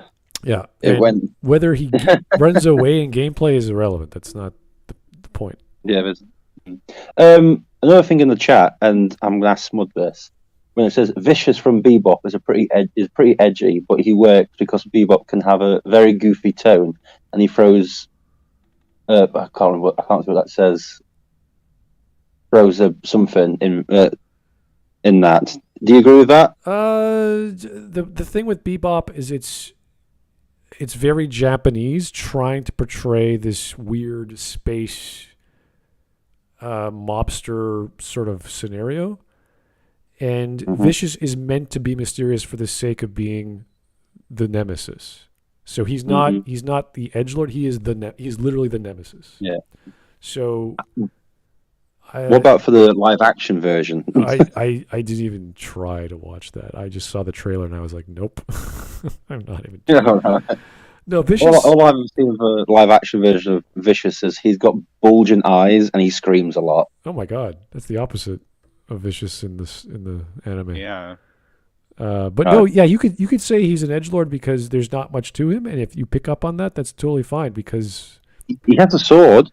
He's got his sword. He's really violent. He's really mysterious. It's Mobster Sephiroth. Oh. Yeah, it's essentially just some guy in black, and he kills people. And you're like, okay, that's it. He might have had a fling with Julia. We're not exactly sure what happened there. He was best buds with Spike, and they watched each other's back, and then Spike took off, and that was that. Mm-hmm. Okay. Yeah, we don't need to know anything else. It's fine.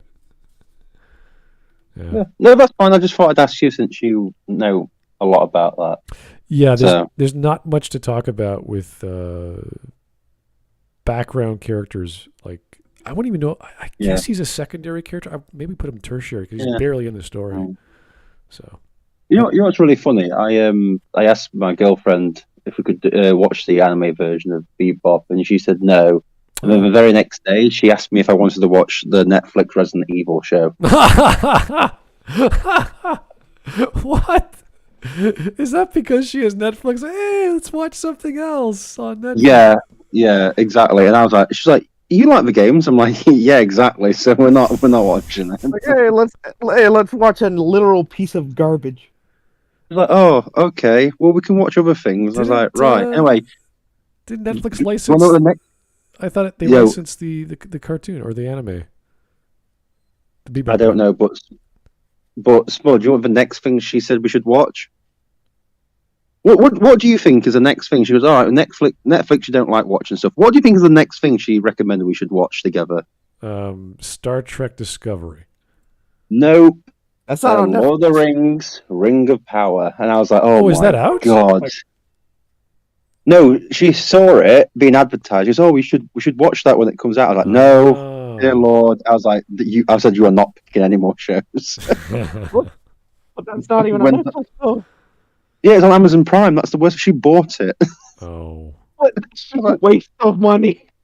I was like, "Oh my God, why?" I love you, babe, but seriously. Yeah, someone's better control the pocketbook there. This relationship. Yeah, I'm like, "Oh my God!" I was just like. This is the worst thing ever. Honey, please stop. You are hurting my soul, please. Honey, give me your wand so I can burn it. Let's watch Gordon Ramsay anything, but not these shows, please. It's like she was watching that what was it, that Umbrella Academy? Oh, I mean, Gordon Ramsay is at least entertaining when he screams at people for being stupid.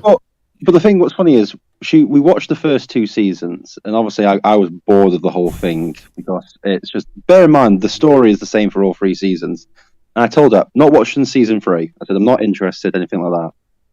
She sits down. She's been looking forward to it. Watches the first episode. The first episode's about all the characters doing a dance routine to Footloose.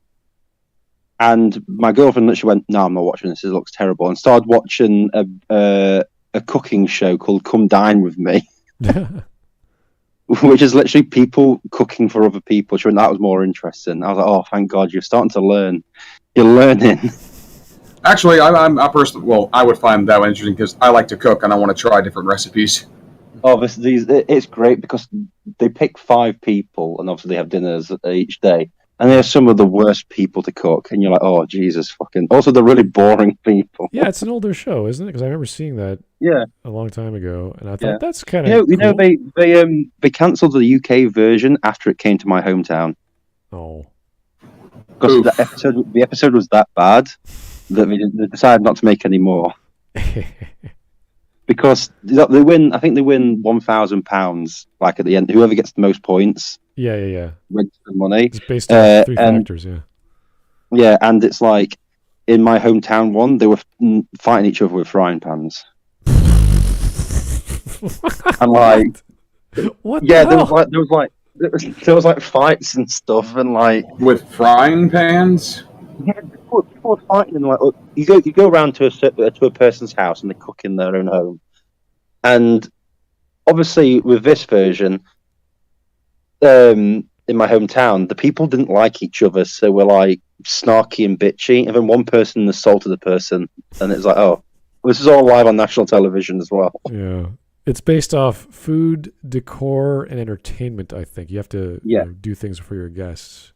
So it can't just be a good chef. You have to be a good host. You have to keep them happy and comfortable. So it's a really good... I thought at the time, like this was like 10, 20 years ago, I think. I can't remember exactly. Oh, no, it was still quite recent. But I think on the last night, the last person just gave him like fish and chips and said, "Sod you all, I hate you."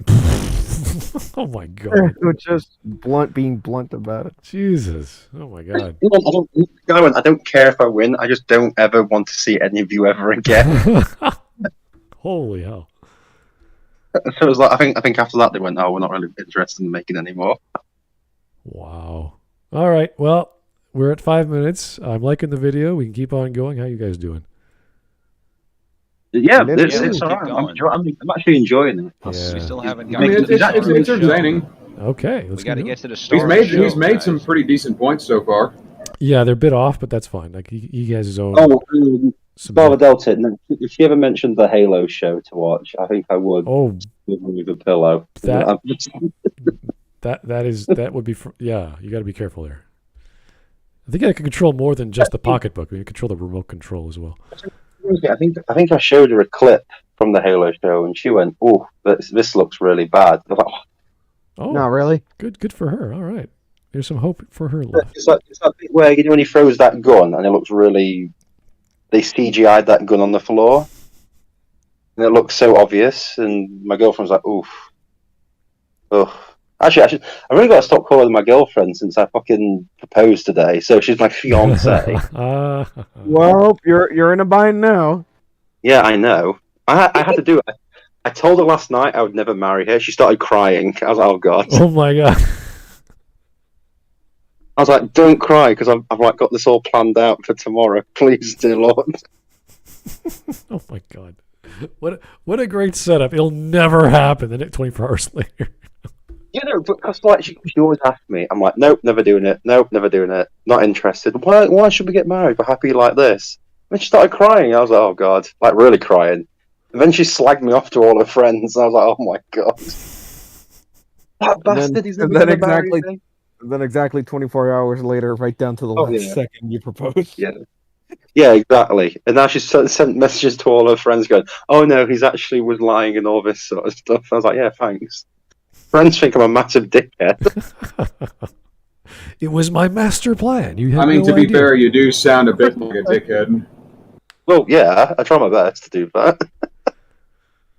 Not for her. I like her a little bit. Anyway, edgelords. Edgelord, let's go. The worst character in Three Houses. Back to Revengeance.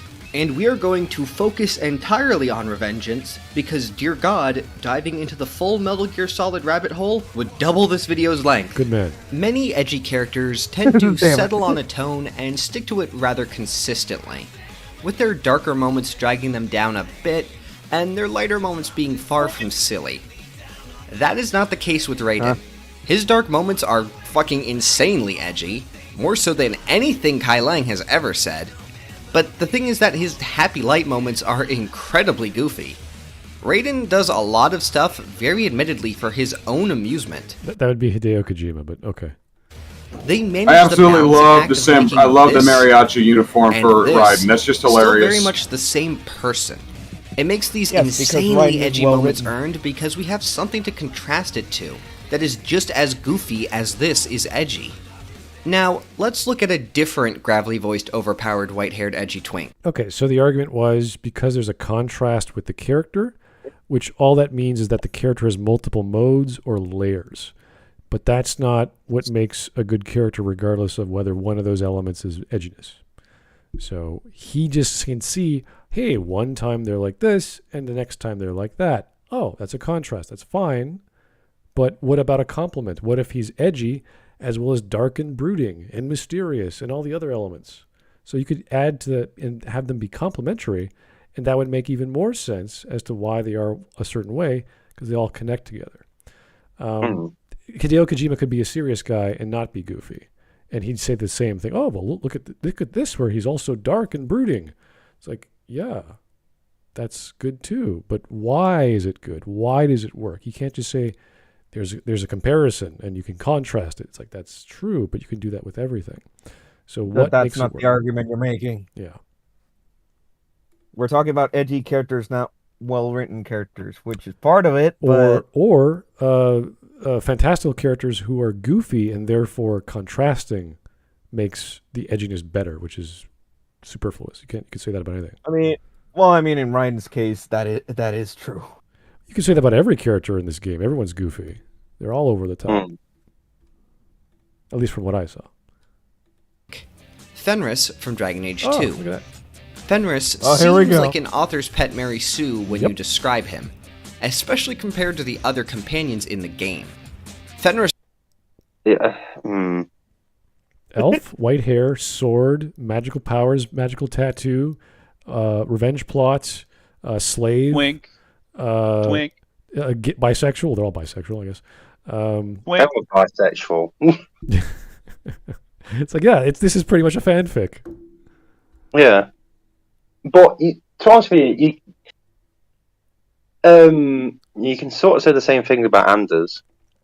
Bisexual, superpower, mage, healer. He's a comic relief to start with, but then it becomes that dark and mysterious as it gets further on into the story. Well, this is the More thing with edgy. Dragon Age 2 that I didn't really talk about when I analyzed it, but there's a dichotomy to the game. There is obviously the friendship rivalry system, which you could make sense of or abuse. There is the Mage Templar issue, so you have one side or the other, which could have gone 4 different ways, but they made it only 2 because it's easier. There's, of course, the red and blue Hawk, but for whatever reason, they gave us a third option, which is awesome. The superior option. Yes, and it's always this, like the hot or the cold. There's the hot chick. There's the innocent chick. They have these big contrasts with this game, and that's a simple way of storytelling, I guess. But for a project this size and the speed that they made it, was like, yeah, they had to simplify things. And I always will talk about how good the dialogue is in Dragon Age 2, as much as the rest of the game is mediocre at best. So that is one thing to look at. And the characters, that as goofy as they are, as weird and /fic.net,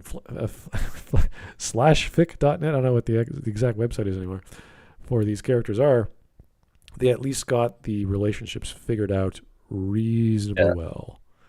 So there is that redeeming quality.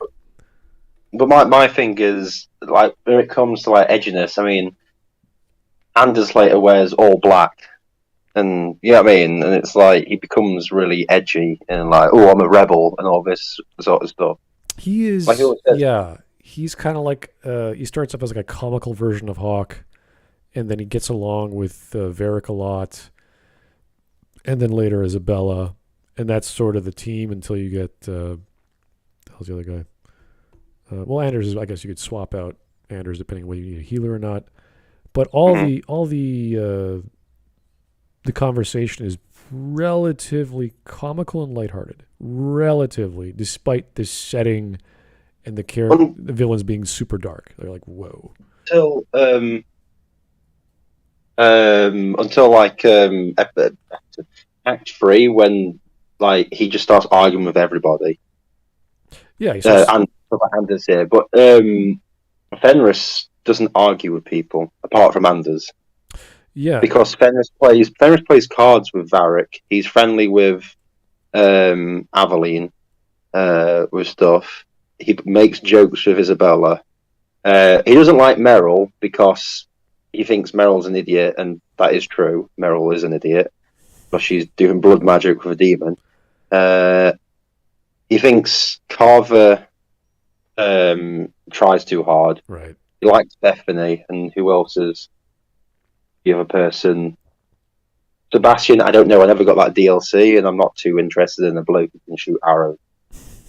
There's one part of his arc I recall where you save him, you get his mansion back or whatever, the mage that owned the mansion, so it's his place, and he's drinking wine and tossing the bottles at the wall, and you go in there and you sort of befriend him there. And, it doesn't matter if you're a friend or a rival, he opens up to you, and that is what's called a backstory and development and why he does the things he does.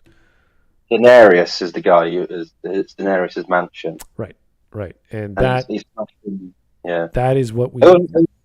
That was I his always plot. remember that scene because when you're playing as a sarcastic part, you go, "Oh, you're smashing the wine," and you didn't even offer me, a drink. He's like, "Well, do you want one?" And Hawk's like, perish the thought. Why would I get in the way of you redecorating? Yeah, exactly. And it's like a really light-hearted scene, considering the fact you've just slaughtered like 100 odd people. Yeah, no, it's great because Hawk is that sort of jovial friend leader guy who, if you have a problem, Hawk's just going to be there and set everything right. And it feels like Hawk actually cares, even though he's kind of generic until you meet like Isabella and Varric and you talk to them in a jovial way. And it's also like Fenris is very. This is why I always prefer playing as a sarcastic or hence, obviously. Everything's very serious, but he takes everything seriously, but jokes about everything, and it breaks the mood of stuff. Like Fenris is doing all this like brooding background, and he's like, and Hawk's just like, yeah. Anyway, that sounds really ridiculous. Shall we just go off and do this adventure? You know what I mean? It's like it just makes the game a lot better. But then, like with Anders, who I think is the more what I'd call the edgy character. You even when you joke, you can start off joking with him, but by Act 3, it's like there's no joking. He's just consistently dark, edgy, and moody. Right. Like, and then he blows everything up, and you're like, "Oh, great, thanks." Yeah, that's part of the good storytelling or lore of Dragon Age, where you're being possessed, your mind is slowly degrading, and that's good. That's a good thing, at least for the lore. Here is Turmoil. Thanks for the 2. How does romancing rivals in Dragon Age 2 even make sense? It doesn't technically in real life, although there are some girlfriends I've had which you could argue liked it. It does make sense for Dragon Age, and I'll explain why. Because rivalry doesn't mean the person hates you. What it means is you and them have different opinions, but your companion respects you so much that they don't care about your different opinions. To the point, to the point that you will say something they disagree with, but because they respect you, they'll go along with it. Yeah. So, like with Meryl, to get her rivalry, you've got to be completely against the demon summoning blood ritual stuff. which any sane person would be. Sure, she'll disagree, but by the end of it, she'll come to realize actually no, Hawk was correct. He was right. She still doesn't think what she did was wrong, but she respects respects Hawk's decision. Like with Fenris, to get Fenris's rivalry, you've got to be a bit of a dickhead, really. Be really horrible and be like agree with slavery and stuff, but he'll respect Hawk enough to I respect that. So it's very easy to be like with Isabella. The rival romance is more Hawk accepts her slutty ways and agrees with it, whereas like the friendship one is Hawk takes her out of her old ways. Do you know what I mean? It's not like a rival like they hate each other. It's more different opinions. That's what I thought that was one of the best things to come out of Dragon Age 2 outside of the purple options. And I'm surprised they didn't carry on with it. It's such a simple mechanism. It makes things more complicated because you have to write that third level of dialogue, and as I said many times before about Dragon Age 2, as the time skips goes on, there are non-choice dialogue that the game does for you based off your previous choices from that system. So they put a lot of effort into the dialogue, which I was so impressed by. It's a shame they didn't have time to make the rest of the game good as well. So, it's a shame that they got given months to do this game. I know, but what they did in a year and a half or a year and a quarter, whatever it was, it was impressive. If they had been given the same length of time that Origins had, they made a really good game. Same with KOTOR. Same with KOTOR. The KOTOR 2, like they had tight schedules, like really tight, and they had a really specific thing they wanted to do. They got it done relatively well, outside of optimization and bugs and all this other stuff. So, good job for the dialogue, good job for the interactions, but everything else was mediocre at best. And now think they've had 8 years to do the next Dragon Age game, so I'm sure it'll be a massive success. Oh, of course. I've never actually played a Dragon Age game. All I'll suggest is play Origins with all the DLC. You'll enjoy it. And if I can find it on sale, I might pick it up. I think it is on sale right now. But with Dragon Age 2, you've got to accept it. The gameplay is really bad, but you'll get a laugh playing a sarcastic Hawk. Okay. It is fun. Yeah, it is fun. Okay. Yeah. But don't pick up Inquisition, just for the love of God. Yeah, I've heard Inquisition is not good. If you want to pick up Inquisition, all I suggest is just buy some rope so you can hang yourself after you destroy everything within the first 5 seconds of the game. Continuity? What was that? Choices in Dragon Age Keep? Let's press a button and find out. Boom. Bioware is the only studio that can spend 2 games, a massive expansion pack, and numerous DLCs building up a conflict to then literally end the conflict by pressing the start button. It's unbelievable. How can you make a plot line and then go start button and just literally drop a nuclear bomb on everybody?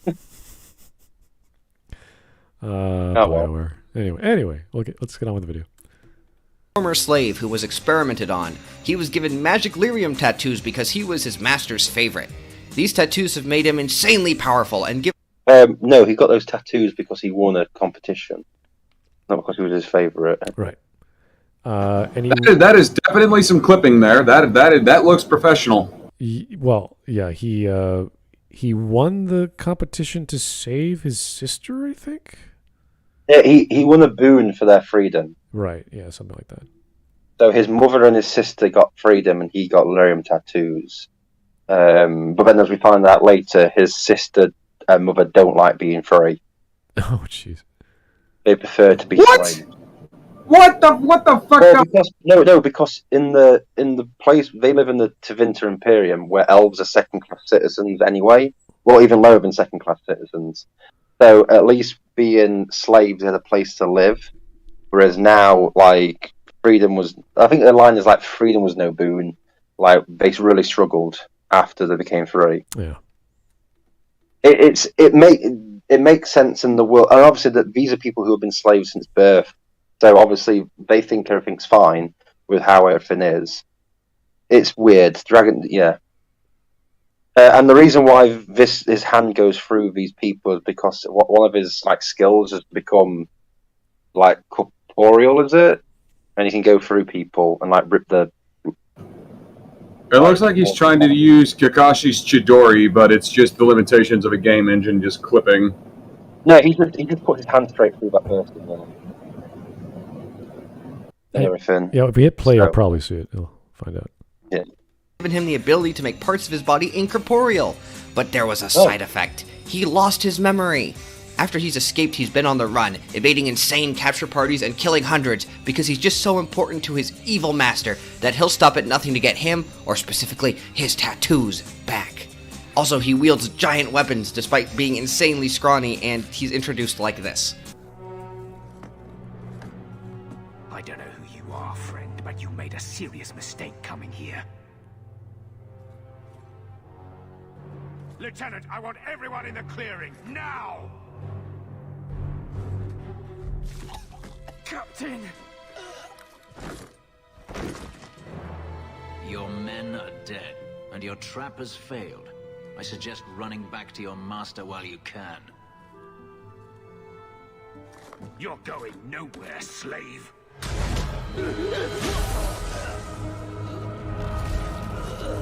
I am not a slave.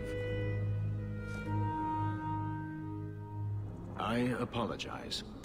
Fenris seems awful. He seems like a character that doesn't even slightly fit, who's overpowered and a downer. But he's genuinely great.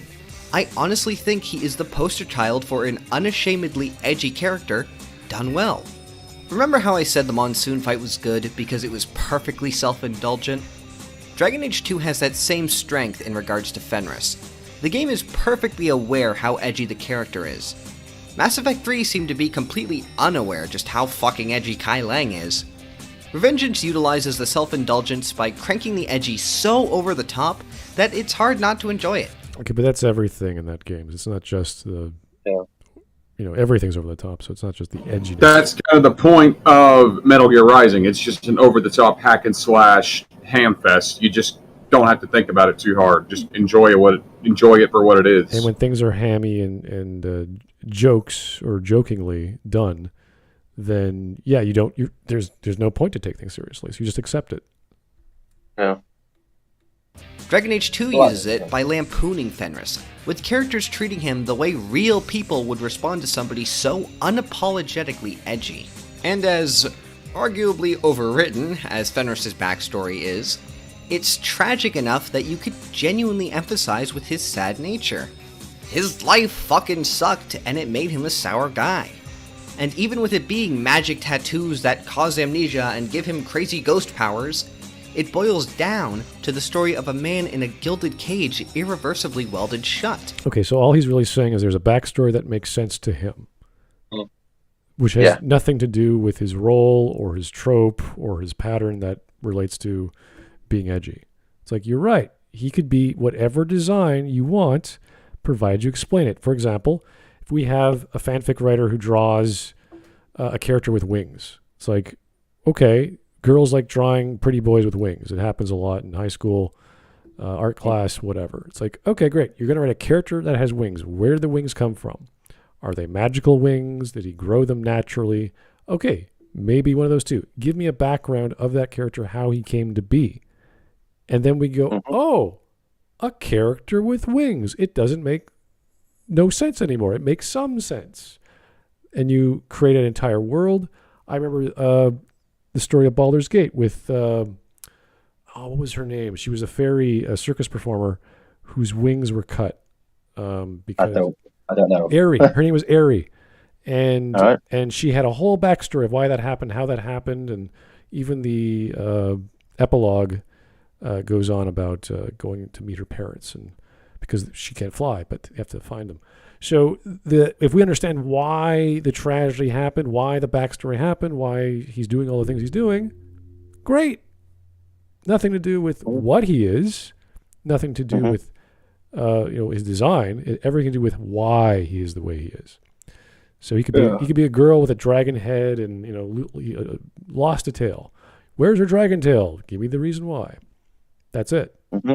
That's all you got to do. Explain why things are the way they are, and people will believe you more. It's like, And how permanent... he fits in with... I know people say he doesn't fit in, but to me, he does sort of fit into the Dragon Age world, because Minrathous, where he comes from, has these weird ritual stuff. Right. It could be done, and it's like, that his tattoos are giving him extra powers and stuff. You're not going to be a happy guy. Right. Like with Meryl, she seems almost naively out of place, but... Yeah, especially considering she's in Dragon Age Origins as well. Yeah, well, there's that, but there's the... Like, why would she ever go to these extremes to do blood magic when her clan is completely against it and she doesn't like the idea? But she's so obsessed with the mirrors and bringing back... And also... Even when she speaks to Hawk, even Hawks who agree with what she's doing still mention all the problems. Right. And eventually, but this is the beauty of the game, is that eventually she goes, "You're right, I should stop doing this." And that is just good game design for storytelling with characters. It has nothing to do with her being naive, or why naive characters suck, or why good people do bad things. It's like, no, it's just her character, her circumstances. The same with Fenris. The thing is, Fenris comes across more like something that a girl wrote in high school.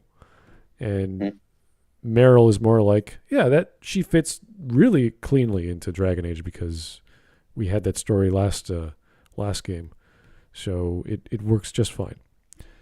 And then they expand upon that in Dragon Age Inquisition with all these little cliques of elves running around, and they all have, what are they called? Enchanters or whatever? Guardians? Firsts, the firsts of the tribe, and they're all magician females or whatever. And it's like, okay, whatever. They expand. Marafari is the name of Meryl's first. She's the second. Right. So she has all this responsibility. She throws it out the door just on this one chance that she can find a magic mirror that could connect to other magic mirrors and do something. We're not even sure what she wants there. So it's one of those weird sort of, what do we do with this poor girl stories? And it's explained. That's it. It's explained. It makes sense. Yeah.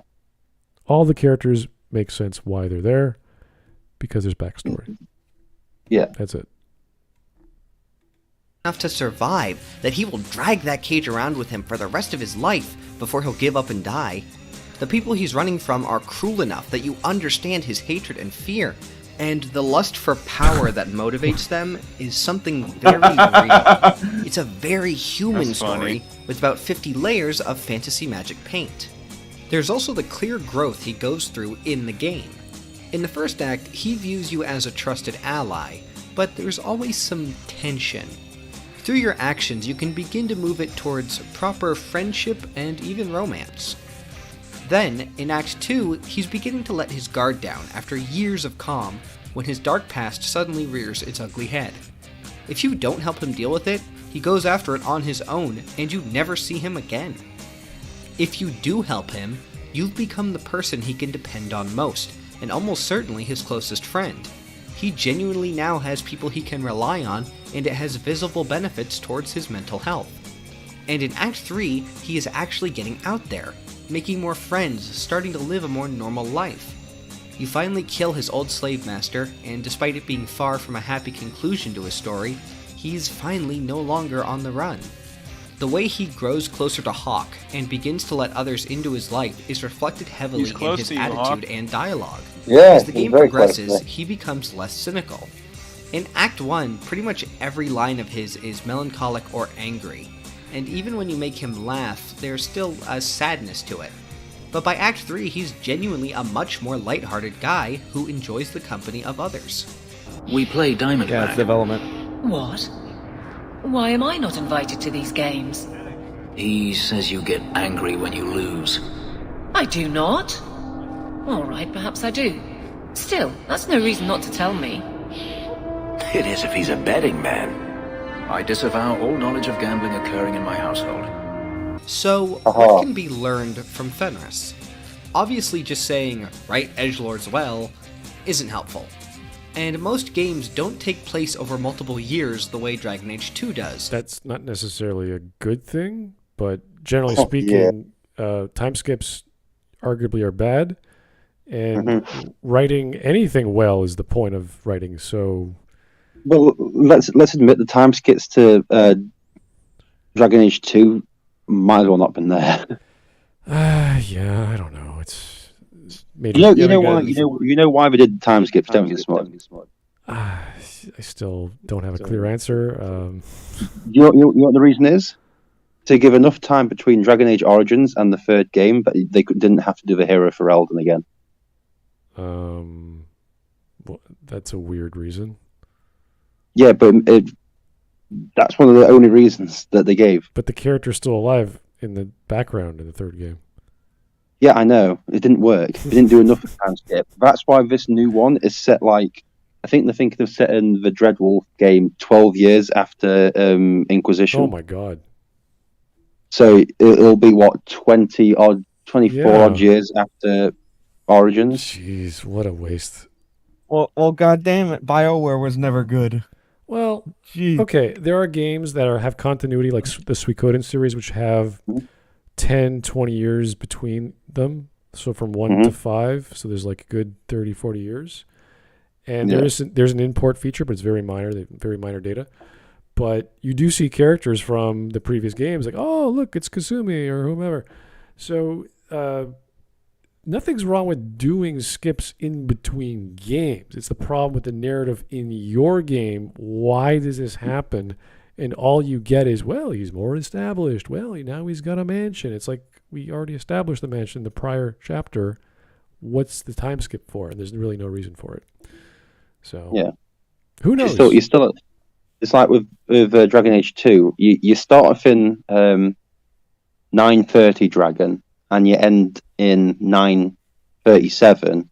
And then you have a small cutscene at the end in 940. You're like, oh, so 10 years. Yeah. And then Inquisition starts in 942, and you're like, well, what was the other 2 year times? Why skip again? And then it's like, oh yeah, well, there's 12 more years now, and you're like, wait, why are we skipping this long? We've still got the same characters running around. And the only thing that, if they explained how they forge a sword from a red lyrium idol, they never explained that process. But if that was like, oh, well, in order to deal with evil magic things, it takes years and years, you're like, oh, okay. That would explain why Meredith got her giant, weird-looking sword. But nope, it's just another 3 years. Because stuff happened, you're like, what happened? Nothing. Yeah, absolutely nothing. Yeah, so much happened, but nothing happened at all. And it's almost like it's next week. Exactly. I never thought a time skip fetish would be a thing, but okay. It's like a break in a chapter, but instead of breaking the chapter, they end the chapter and go, hey, here's another chapter where I just explain nothing. By the way, we're 3 years older. Yeah, it's like you do the prologue, then it's a year time skip to Act 1. Exactly. You go through Act 1, and then you get to the Deep Road, you get your treasure, then they do a 3 year time skip to Act 2, and literally all it is Hawk became very rich and he bought a mansion. Anyway, here you go. It's like, oh, okay. What's happened? Absolutely nothing. Everyone's just sat around and done nothing for 3 years. You do the whole Canary invasion, then it goes, with all the leaders dead, Meredith took control. Anyway, 3 years later, new act, and you're like, oh, okay, nothing happened again. And you're like, why are we doing these 3 year skips? And it's just like, oh, we just need to skip time forward so we're not connected to Dragon Age Origins. And you're like, great. What? I mean, the only place I saw time skip work was in Fire Emblem 3 Houses, and even then it's arguably not very good because the writing in that game just isn't that great. You know what? I'm going to take back what I said about time skip fetish because Dragon Ball Z does it all the fucking time. Well, it's like the Red Dead games always do a time skip for the epilogues. after the main game. Well, it does But work there it doesn't- because Yeah, it works it's, there. set, It works more it's there. supposed to set place that time has passed since shit went down. People are trying to move on, and here's where they are now. Right, and in a city like Kirkwall, you could say this outcome that where you end up after 3 years could have been achieved after 3 months, 3 weeks. Yeah. Not much has changed. That's the problem. It's free. It could literally be 3 hours. Yeah, with Dragon Absolutely. Ball, it's like I'm going to train in this magical dimension for a year, which is like 1 day in reality. Well, that's not a time skip though, because you actually see what's going on in the damn chamber while they're in there. Right. I mean, I'm talking about the time skips literally in between every single saga, Yeah. and even Well, within even within like one of the sagas, like Cell, there's like 3 time skips in there. At least 2. All right. It's a bad technique, or at least used improperly. All right. We're 11 minutes, halfway done. Fantastic. Growth is far from a universal tactic. Rather, there's one specific thing that Fenris does right, which so many games get wrong when doing edgy characters. Most times, the edgy character does not want to be happy. The What? What is? A lot of times you have an edgy character that's just kind of mopey and moody, and I don't need friends. One such example as this is Solo from the Mega Man Star Force games. He's introduced as a edgy rival to Geostellar in the second game. He's all dark and moody and rejects friendship because one time he tried to make friends and people were kind of mean to him. Okay, there's a little more nuance to it than that, but it's like he had one bad experience, decide friendship is pointless and wrong, and I'm going to tell you, and here's why. Yeah, but if we were to end Fenris' story like right here before we have any resolution to his, deal with his prior life, he'd be fine. Like the story still works. We don't need to give him a happy ending, and I'm quite sure there are elements or plot lines that end with Fenris dying or Fenris going back to the Tvinter Imperium. So Yeah, there's a couple of those, yeah. Yeah, so there's plenty of results where he's not happy. Okay. Is he confusing endings with well-developed characters? I don't get it. I think he's making the point that Fenris, you actually have the ability to improve his life, whereas other edgy characters don't want to change. That is an element of gameplay and having the nuance of choose-your-own-adventure storytelling. That's all that is. That has nothing to do with the actual story of Fenris. We have to take into account every plot line as relevant because you can make those choices in the game. So if we can make a bad choice or we force him into slavery or we get him killed, that's not a good thing for him. Oops. It's like Batman dies. Whoops. It's like, oh, okay. I don't think he wanted that. Smut, who you're kidding? Batman's never gonna die. You can't kill me. Batman Arkham Knights, he's actually dead in that game. That's why you're playing as Robin, Batgirl, Nightwing, and Red Hood. Is he though with Batman? Come on now. I'm not a man. Well, it's very possible that he faked his death and he's off doing. It is possible that he faked his death and Batman's just off doing Batman things, and the Bat family just has to keep up the masquerade of his death. He has like a contingency. Or they could be completely outside the loop. Batman's been known to fake his death and leave his family outside the loop. He's kind of a dick. Guys, even a nuclear fucking bomb couldn't kill fucking Batman. So let's not, Oh, okay. Let's keep going. Well, Arkham Knights isn't out yet. We'll have to wait and see. I'm somewhat interested in it. What's Fenris and pretty much any good edgy character is that they do want to be happy, but they will not let themselves be happy. I don't get it. In the case of Fenris, he feels that to relax and be happy is to let his guard down, leaving him vulnerable to the people hunting him. And looking back at Raiden, in Revengeance, he does let himself be happy, viewing himself as a hero, until the bad guys begin to shred his psyche, and he comes to the conclusion that he's just not compatible with a happy life. Okay, so that's the reverse. So it's okay if there's happiness somewhere in the narrative? Is that it? That is the... Why? What does being happy have anything to do with having a good edgelord or an edgy character? I don't know. I don't get it. Because it makes it seem like there's a reason they're that way, instead of just being that way for no reason. But that's the backstory argument. We already got that. He made that already. So it's like, yes, we have to know why he's the way he is, not what he becomes. Mm-hmm. Then you have to argue the narrative of a game which allows that to happen. Because in this game it's all linear, right? So he starts off happy, he becomes evil. What happens later? Does he get better? Does Raiden get like more conscious of his heroism or what? Like what does he do?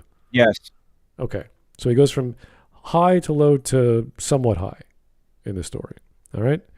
With Fenris, he starts off low, gets a little better, and then you have the option at the end to put him in a certain direction.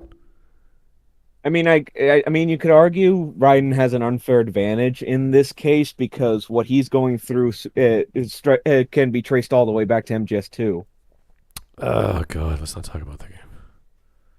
That is why though. It's not that bad. It is. It is. Wrong. If it's not for you, okay, fine. I'll respect your opinion on it, but it's not that bad. I don't think it's for mental health. I don't think it's a good experience for most people to follow. To follow. Too bad. His arc from Revengeance started in MGS2. The whole thing about being a child soldier. Right, you're right. And it's all because it's because all of this is Solidus's fault, essentially. Oh, really? Okay. It's because Solidus is the one that raised and trained him. Yeah. Oh God. I think he wanted to get away with that because first of all, he realized Solidus was an asshole, a villainous asshole. Plus everything that happened between them in MGS2 itself, and then him trying to cope with it all the way up to the fight with Monsoon, where he realizes, I can't hold it back anymore. Mm-hmm. The thing is with this video is he's talking about edgy characters, but like Smud says, it's starting to come down to as long as you write a character well, they're good. It's like, well, yeah, everyone knows that. So long as the resolution makes sense, and if the resolution is happiness, does the happiness make sense? If it does, then it's fine. Even if you don't like the character.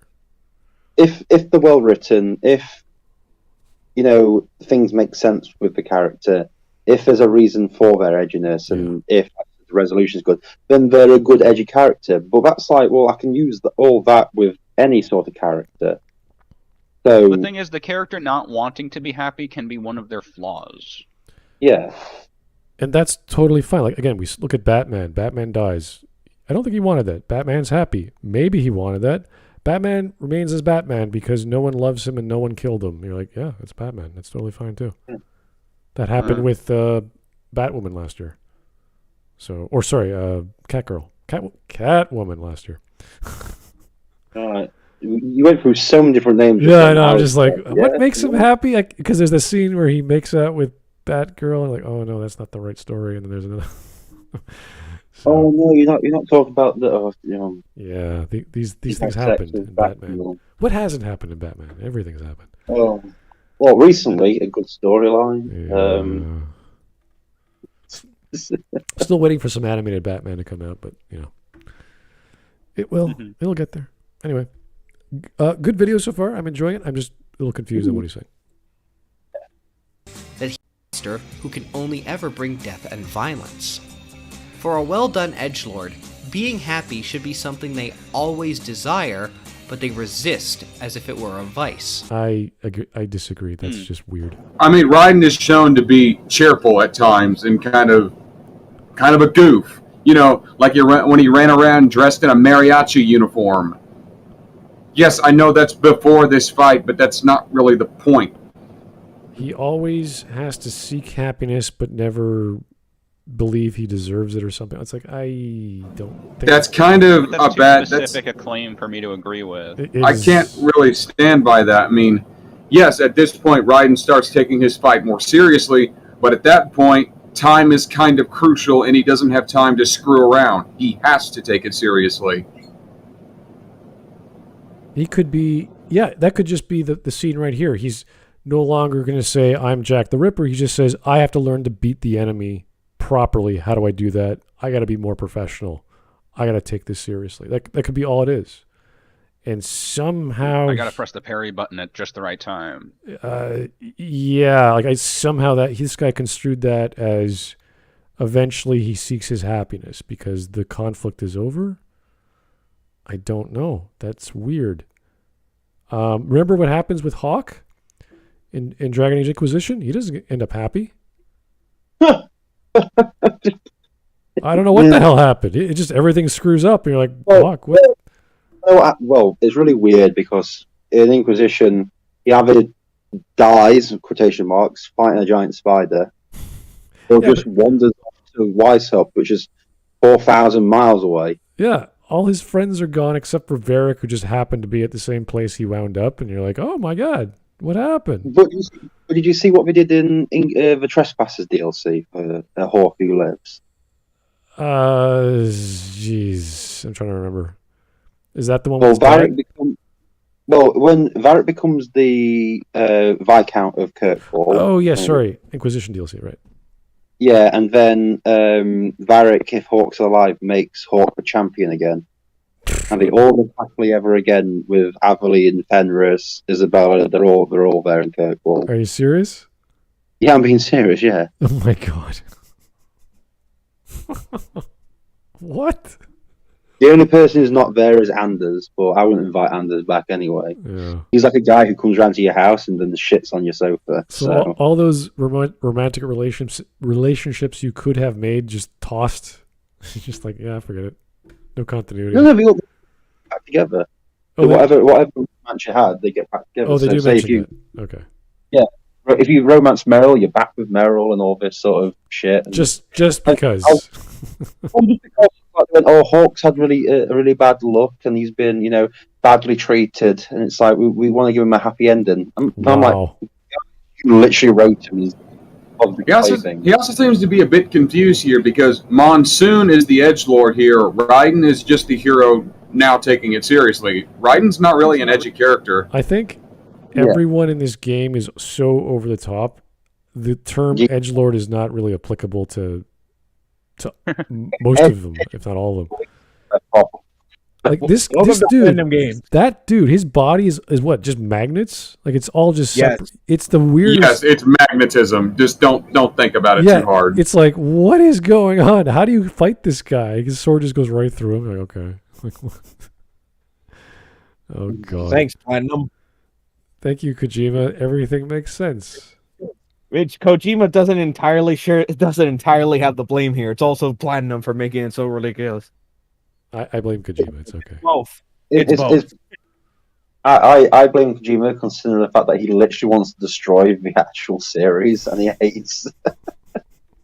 He's like, I don't want to do any more. Please stop asking me to do more. I mean, Kojima just wrote it. Platinum's the one that made it work. I mean, I don't like the fight, but it functions like it's supposed to. It's just the worst fight of the game. It's not a terrible fight per se. Yeah, Kojima doesn't want to do Metal Gear anymore. He wants to do Silent Hill instead. But Konami will not let him. Yeah. Fuck Konami. Anyway. Because fuck Konami. Even Del Toro. He made a game where you play as a truck driver and you deliver packages. Oh yeah. Fun. All right. Let's see where he's going. They should have cheery moments and then look back on them as weakness because they feel they either weren't worthy of it or put people in danger by relaxing. Why? Okay. What's that guy? Is his name Mike from Better Call Saul? He is an ex-hitman, I think, and he's very serious all the time. I wouldn't call him an edgelord, but he's very one way. He's very focused. And there's very limited personality, but wise and strong and experienced. Does he have some happiness? There's a few scenes where he's playing with his niece or granddaughter or something like that. Granddaughter, yeah. Yeah, but he's just being a grandfather. Mm-hmm. That's what people do. Is he happy? Maybe. But that whole storyline was pretty freaking serious, where he's going to kill a whole room of people if they don't give him his money because they try to intimidate him and his granddaughter. So does he need happiness to be a good character, have resolution? No, not at all. I mean, his resolution is literally being killed by Walt. And then being pissed off at Walt for ruining him watching the sunset as he dies. He literally goes, Walt, just shut the fuck up and let me die in peace. Yeah, I was gonna ask, did he say that after he died? Well, that's like I think that's like almost like his last words. So literally, Walt, shut the fuck up and let me die in peace. Yeah, I'm just like, and then Walt was like, but did you die though? Did you die though? Yeah. Yes. Like, yes, I did. Yeah, so then we don't need a proper happy ending or a happy resolution. We need a resolution. That would be nice. But even if we don't have a resolution, if the story just drops him at that point, we're going, what happened to Fenris? But at least we know how we got there, not what came next. So I don't see how happiness or sadness or any emotion is a proper contrast. And why does it have to be a contrast? Why can't it be a complement? Why can't Batman be even more Batman, be even more dark and mysterious and powerful? Why does he have to be lighter? Oh, so Snyder? Well, what's wrong with...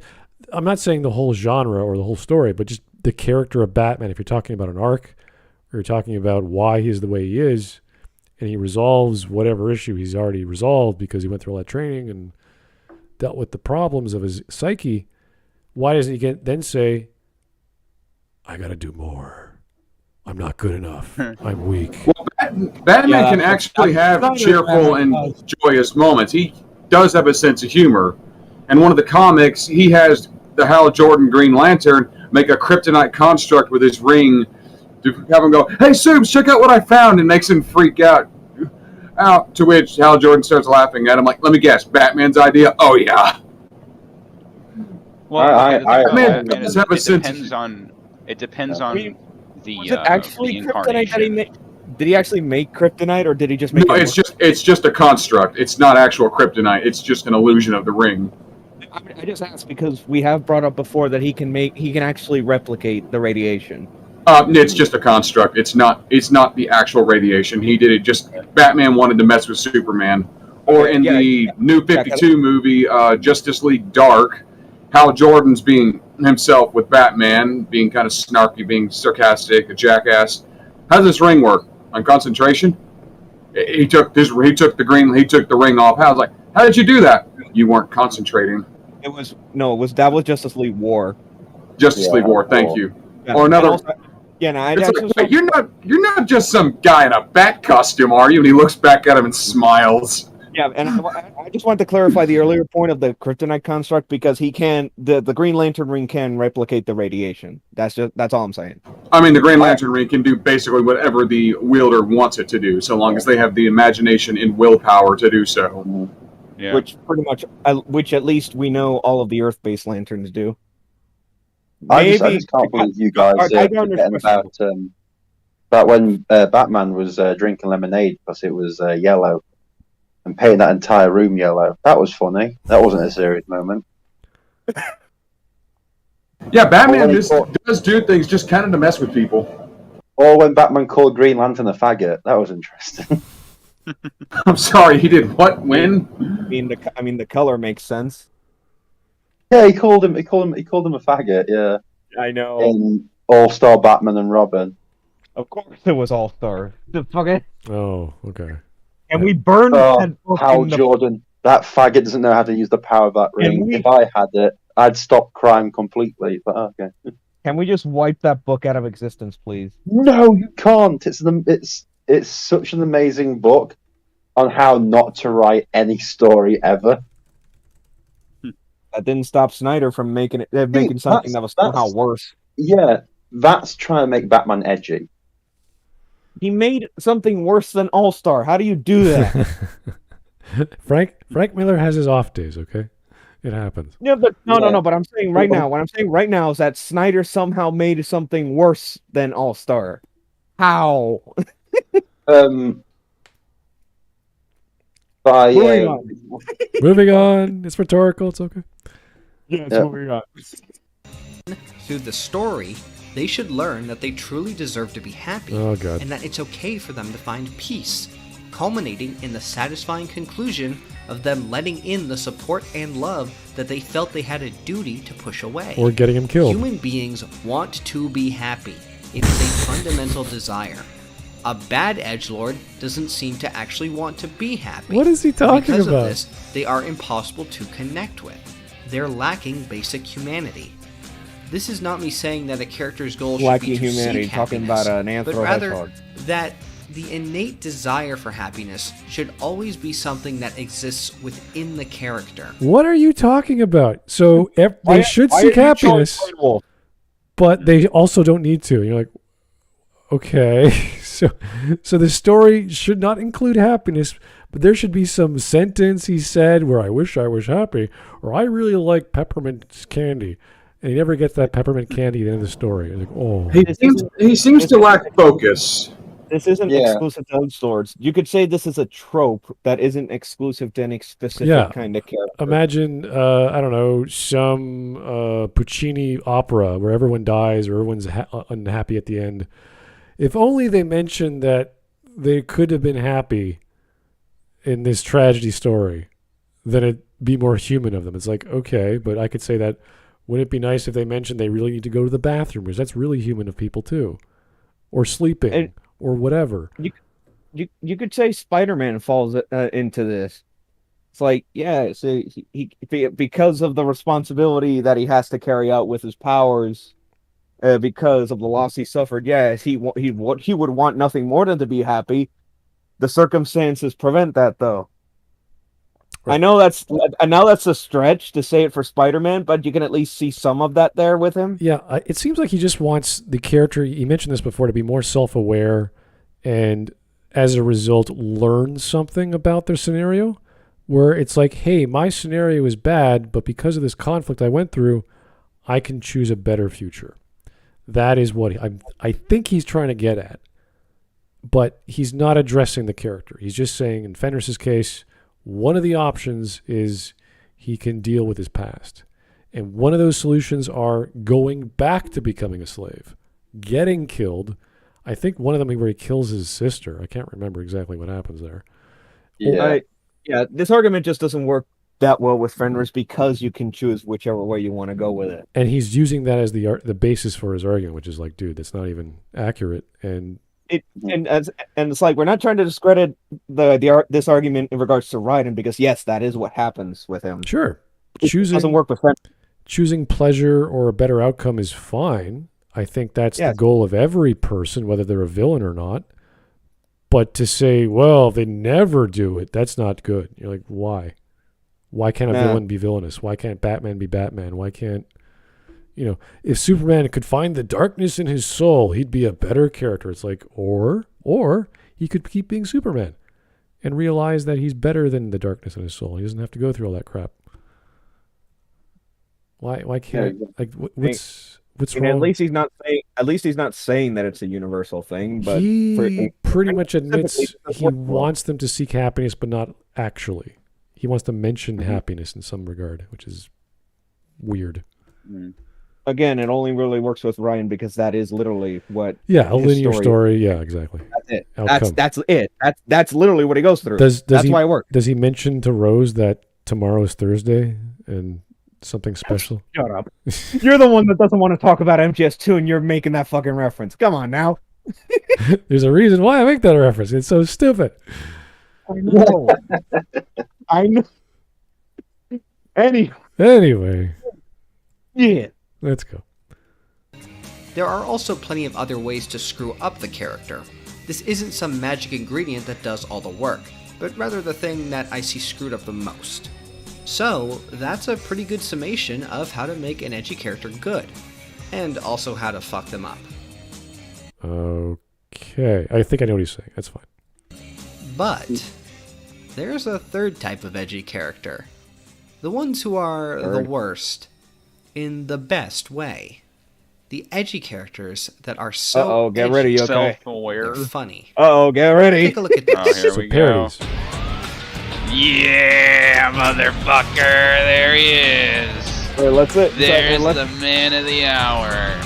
This is gonna be your segment right here. Yeah. Let's at least hear him out first so you can let her in. He's here, baby. Yeah, let's He's see what he has to finally say. here.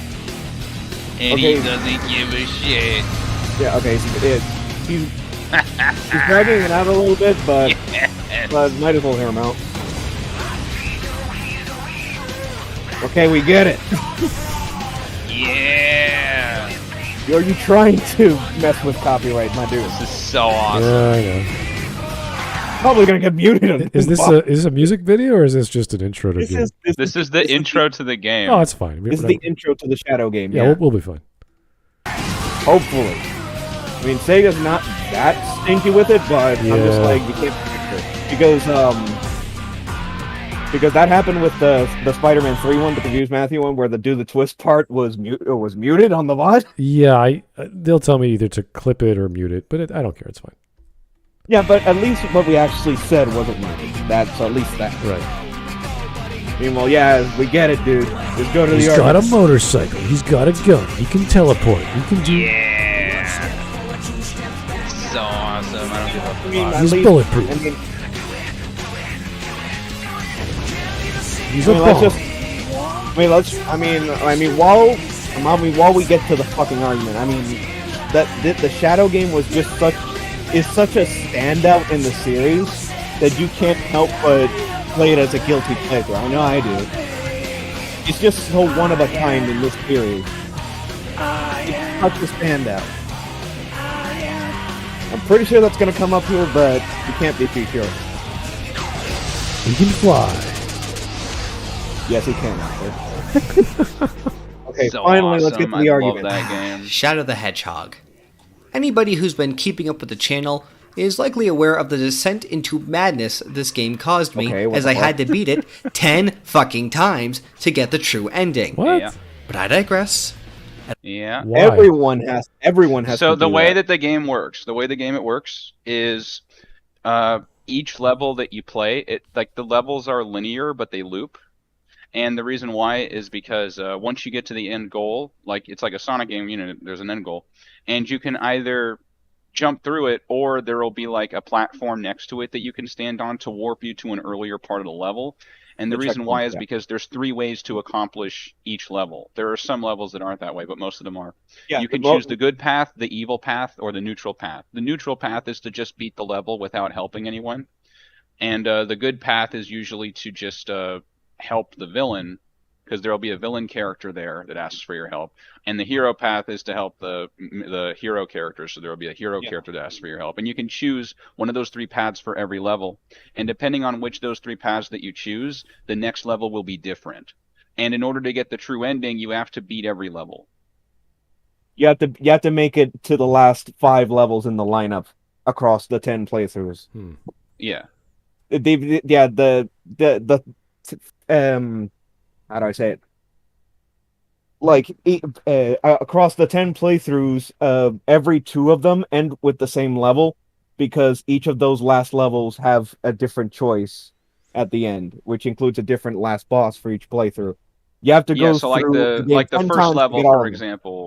first level, for example, you'll meet up with Sonic near the beginning, and you can choose to either help Sonic or just beat the level, or this Doom guy that's like the antagonist of this game. You can help him out, and you just choose. Where he'll be like, "Hey, I need you to kill the cops," and then you kill 30 cops, and then you get the evil ending.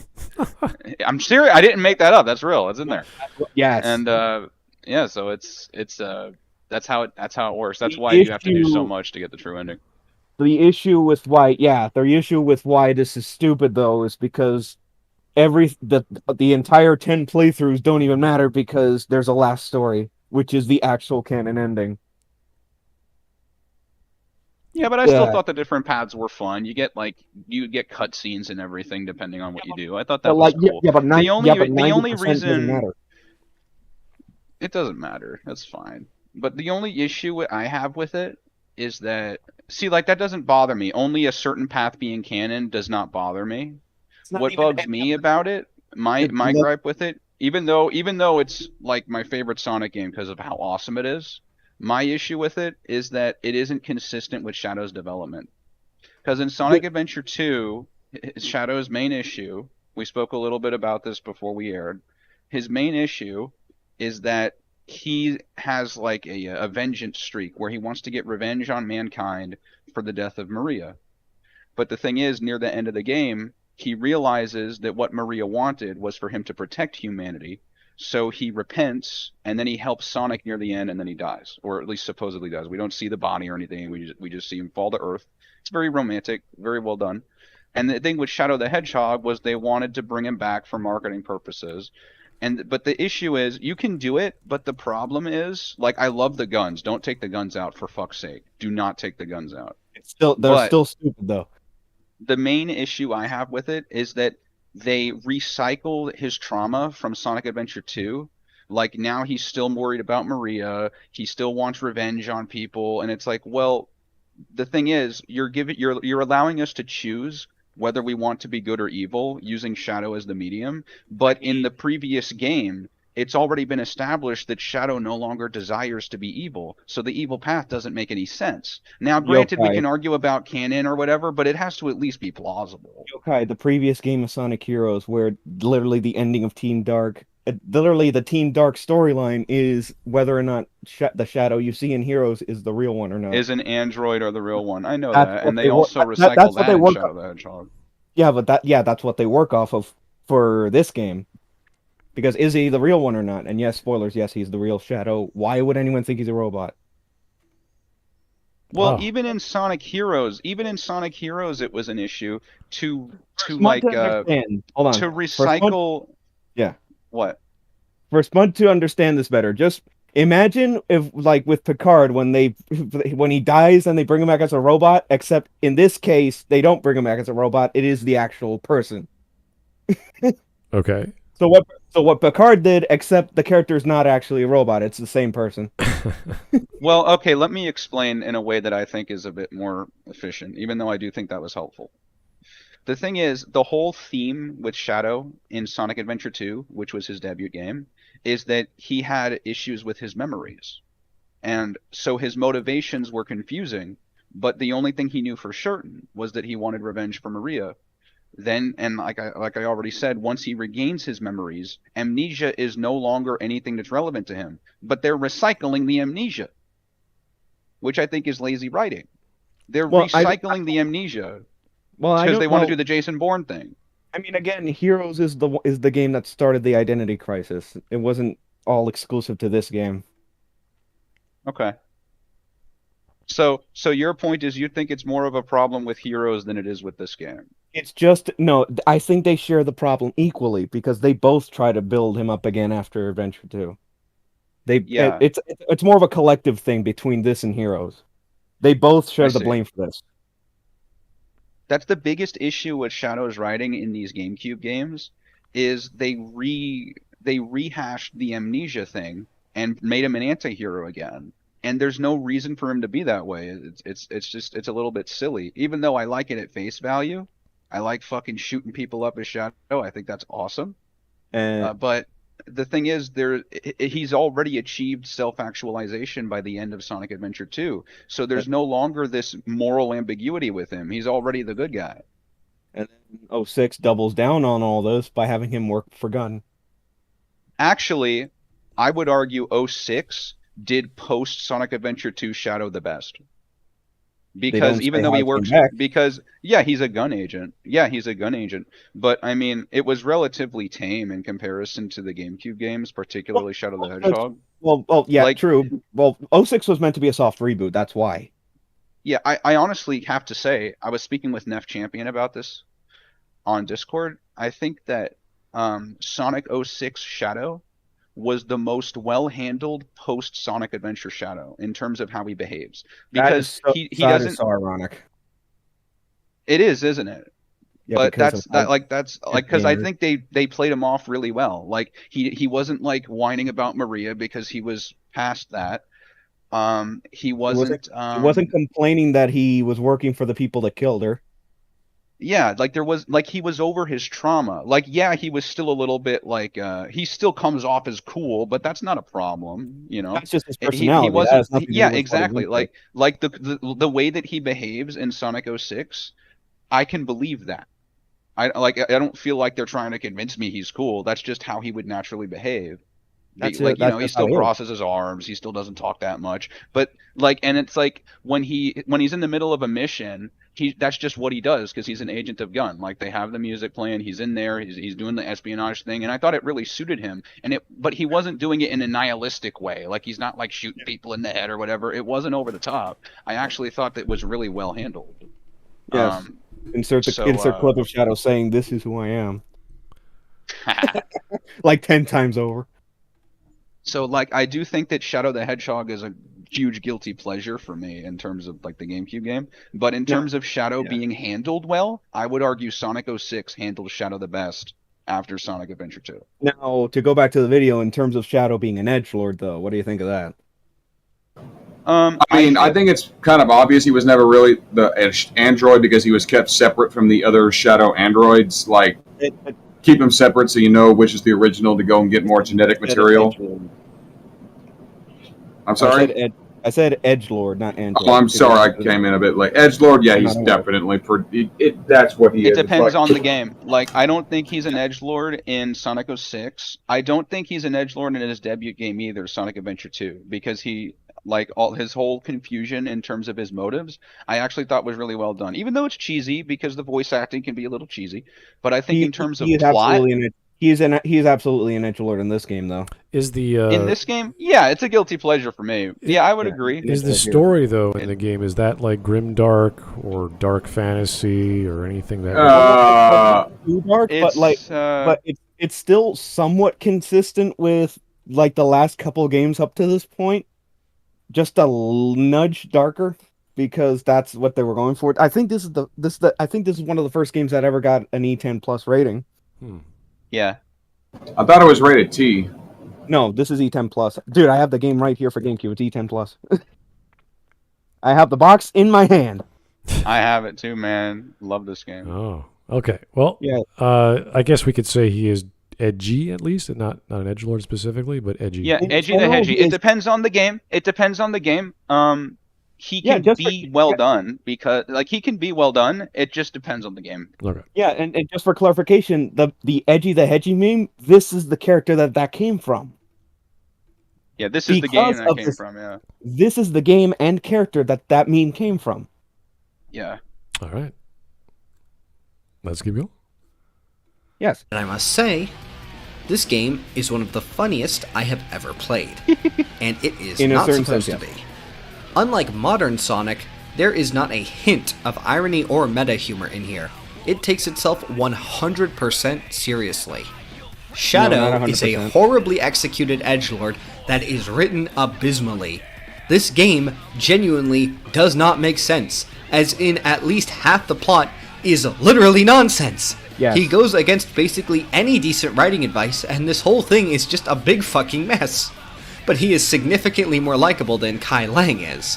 And that's why is that? Something. It's because Shadow reminds us of something near universal, and that's trying to be edgy as a kid.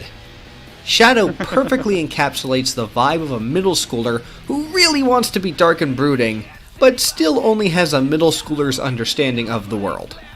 A big part of it is the way that being edgy was clearly the goal of the writers here, rather than being a byproduct of the character's outlook. They clearly said, how do we make him more edgy? Because they thought that edgy equals cool. This complete and total dedication to edge ends up just being funny. The thing to keep in mind here is that this game was specifically made for the American audience because of this shit. Because that's what they thought we wanted. And hey, to be fair, yeah. But to be fair, who are they selling this game to? Middle schoolers. I mean, yeah, the video just this said it. Is cool to a middle schooler. You know what I'm saying? Middle schoolers. The game has the E10 plus rating partially for that reason. And then you look back on it when you're older and realize, wow, I was a jackass. Yeah, but you can still appreciate the game for riff on the game. A lot of people that played this game as kids are like me, where they look back at it fondly as a guilty pleasure. Well, it's as a guilty pleasure, yeah. Imagine we can stupid it is. Imagine the same concept with Mario, who is generally Yeah, Luigi. Just call the game Luigi, and it's Luigi pumping a shotgun. with a giant handlebars on a bike. Yeah, like that would be like, oh wow, that's Yes. different. The plot of the game is that Mario dies, and Luigi decides it's time to do things differently. Yokai. And Waluigi is a Guys, hold on. mob boss or something. Guys, Yes. Luigi already has his own game. Yeah, that's Luigi's Mansion, Yes, which was very well done, actually. it was a launch title, I think. It was. It was the launch title of the GameCube. Yeah, but to go back to Shadow, it's like because of the fact that it was specifically made for the American audience, and I think Japan did get it too. This isn't one of those games where just America got it, because they know it too. They know this too. This was made for us because this was their misguided conception of what the American audience wanted. And I mentioned this before in the Smudcast, this is yet another example of a franchise trying to capitalize on the GTA 3 bandwagon. Huh. You really can't deny it at this point. Especially since this game came out, if I remember correctly, like the year after San Andreas too. It's like this entire era of these specific games trying to essentially like cash in on how the revolutionary shit GTA 3 did, and face planting so hard. Although in this case we can look back at it fondly because we were there for it, and we could just riff on it all damn day until the cows come home. All right. But it's not just that. Look at Hatred, which I also played for this video, and is unironically a worse game than Shadow the Hedgehog. Yes, the it main is. character, named Not Important, exists just to be offensive and edgy. There's no character here. They just wrote down a bunch of vague, angry lines and stuck them in the mouth of a crappy model with broken hair physics. Not Important is not fun. Nobody gives a shit about this incredibly forgettable character. I love that he's still playing But Shadow he and music. Shadow are written the same way. Both of them designed to be as edgy as possible before anything else. Why is Shadow insanely iconic, while... Okay, these are completely different contexts and genres, so I think you have to put that into context when you're explaining, well, these characters are pretty much the same, and you're like... Well, I think a big reason why Shadow is so iconic is that he's the Luigi to Sonic. Like, he's, you know what I mean? Like, he's the... Yeah, he has the advantage. To a very famous character. Yes. And he's everybody's favorite. He's the black and red one. That's really cool. That's why he's iconic. Right. That's why he's Don't you iconic. find it ironic? You can't compare him to this random guy from this game nobody's ever heard of. Yeah. I'm just going to say, don't you find it ironic that the Japanese went, we need a character to shoot guns, let's make him black? Well, no, Shadow was always black. If you want to, I'm just trying to say the Japanese are racist, but okay. He's just trying to be funny. Leave him alone. I know. I'm not trying to be funny. I'm just merely pointing out the Japanese I think went it's black funny. guy guns. Yes. I mean, let's not take that far. Shadow is technically Blackhawk. Thank you. Yes. Oh, we make guy Yeah, guns. thanks, Captain Obvious. All right. Let's continue. literally nobody cares about Not Important. Well, before I talk about the differences, I need to stop and talk about how weirdly similar these two games are.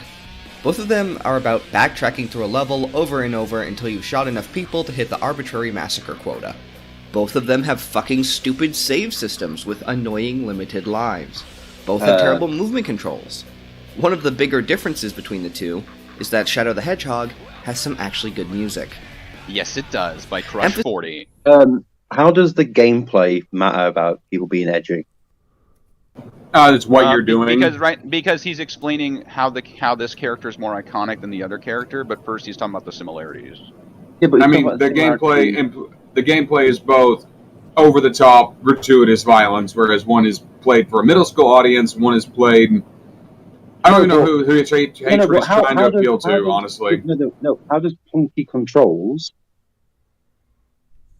matter about edgy? He's comparing the two games being similar in structure. Yeah. Okay. What you can actually do does kind of factor into the edge. Right. Anyway, See, to me, funky controls don't make a character edgy. Also, a bad save system doesn't make a character edgy. He's comparing the games being similar right now. They both have bad controls and save systems. Right.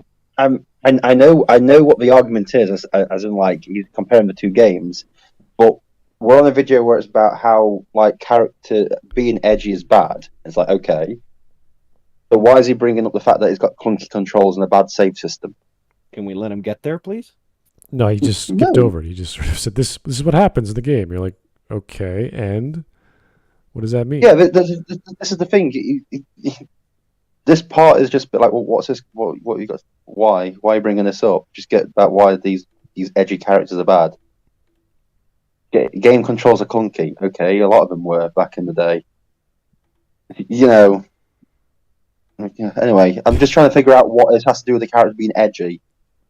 I mean, he's not like a save system.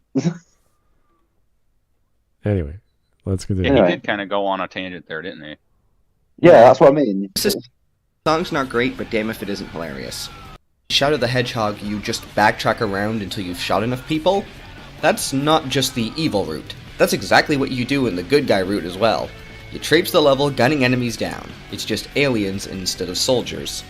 Anyways, on to the difference. Well, there are some levels that have more specific things, like you'll have to pick up a Chaos Emerald, or you'll have to hack a computer, or you'll have to pick up a certain amount of something. It depends on the level. On to the differences. While I think that the trashy, attention-seeking subject matter of hatred makes it harder to find enjoyment in it ironically, I don't think that's the main issue. Hatred is a game that is as offensive and edgy as possible, just so that it stirs up controversy and gets attention. It worked. The game sold well despite being genuinely garbage. And this isn't me being offended, the game just actually sucks. Bad. It has an adults-only rating, and that's not the mark of doom it once was.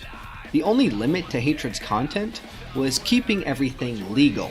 Shadow the Hedgehog, on the other hand, had to be a game for literal children. Hatred is the same brand of edgy that any half-wit on 4chan can come up with. But Shadow the Hedgehog, oh, it's beautiful. They wanted to make a game as edgy as possible. They put guns in Sonic. It's the greatest thing ever. Mild enough for an E10 rating. Hilarious. Shadow has the same feel as a middle school edgelord, not just because this game's view of edginess is about as deep as a middle schooler's, but because, just like a middle schooler, it tries to be as edgy as it can get away with without getting in trouble with parents. And in the same vein, Are middle schoolers trying to be edgy? I think that's... I mean, at the time this game released, yes, because they're like... 2005. Yeah. I'm so angsty. I'm so Yeah. badass.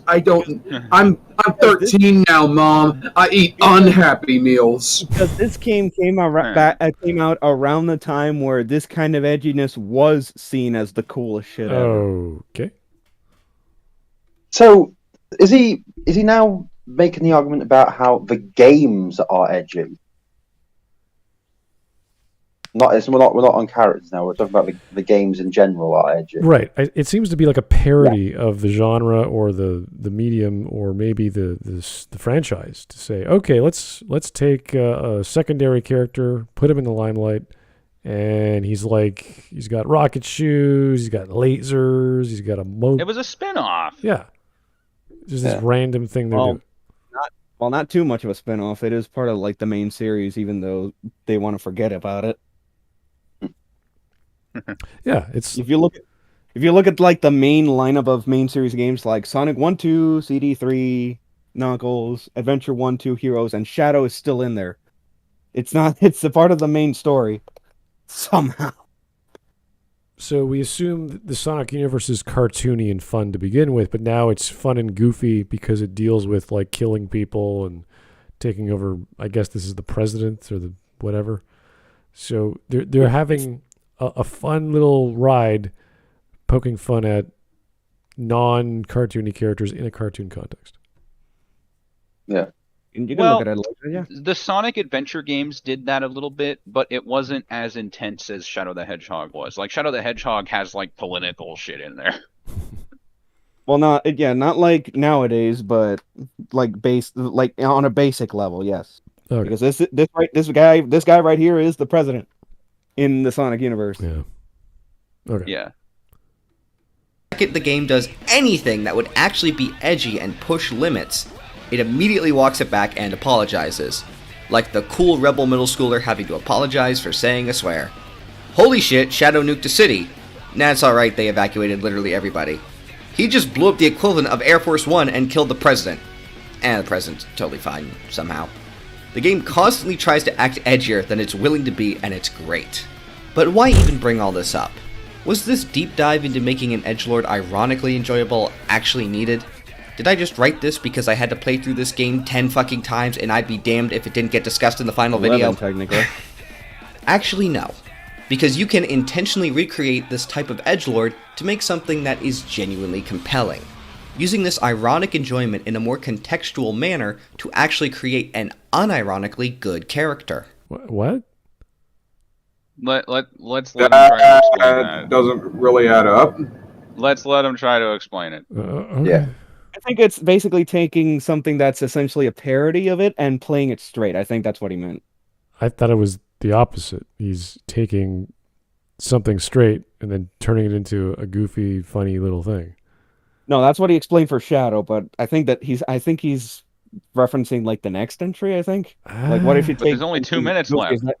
I think. I mean, I don't know. Okay. I didn't make it this far when I watched the video. For a great example of what I mean, let's look at Fire Emblem Three Houses and everybody's favorite tsundere, Felix. What? Felix is a character that they took a massive gamble on. What? They had to get Felix him is angsty perfect. and moody, and I don't like him. How'd they take a gamble on Felix? He's just the angsty swordsman. Every Fire Emblem game has an angsty swordsman. Hey, it just sucks. Yeah, they have Yeah. what's his name? The Prince. He's like very straightforward, and then he goes into like total angst mode. And here's Felix, who's naturally angsty, and he's like, "What the hell's wrong with you? Chill out, man." Huh. He just doesn't get along with his dad and doesn't like the monarchy.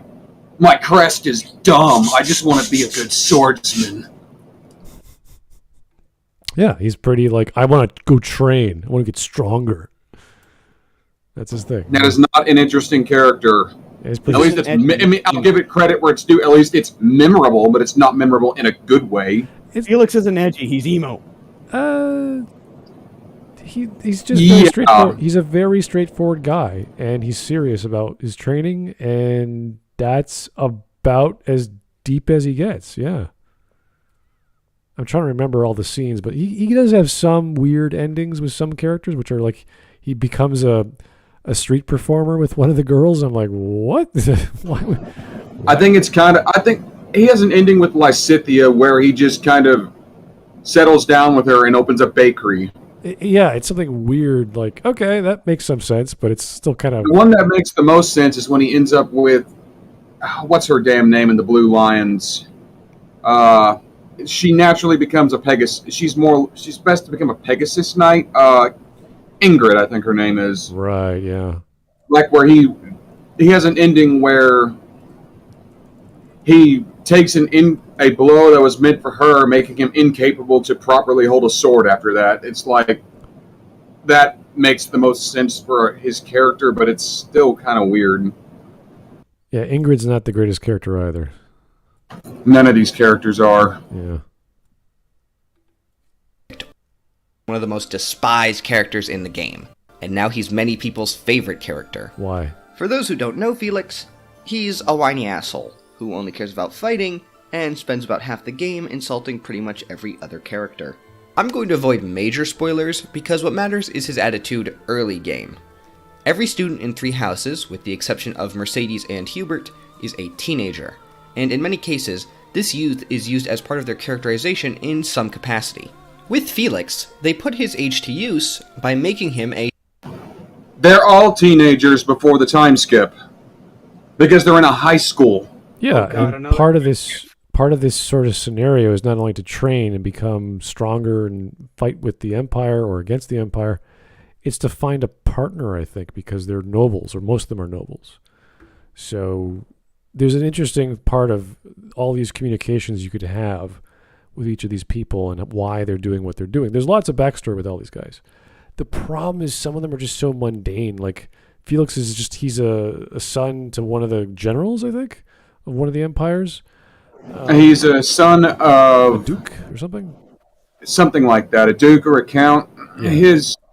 The only thing interesting about him is that his brother was supposed to marry Ingrid, but he died right defending Dmitri.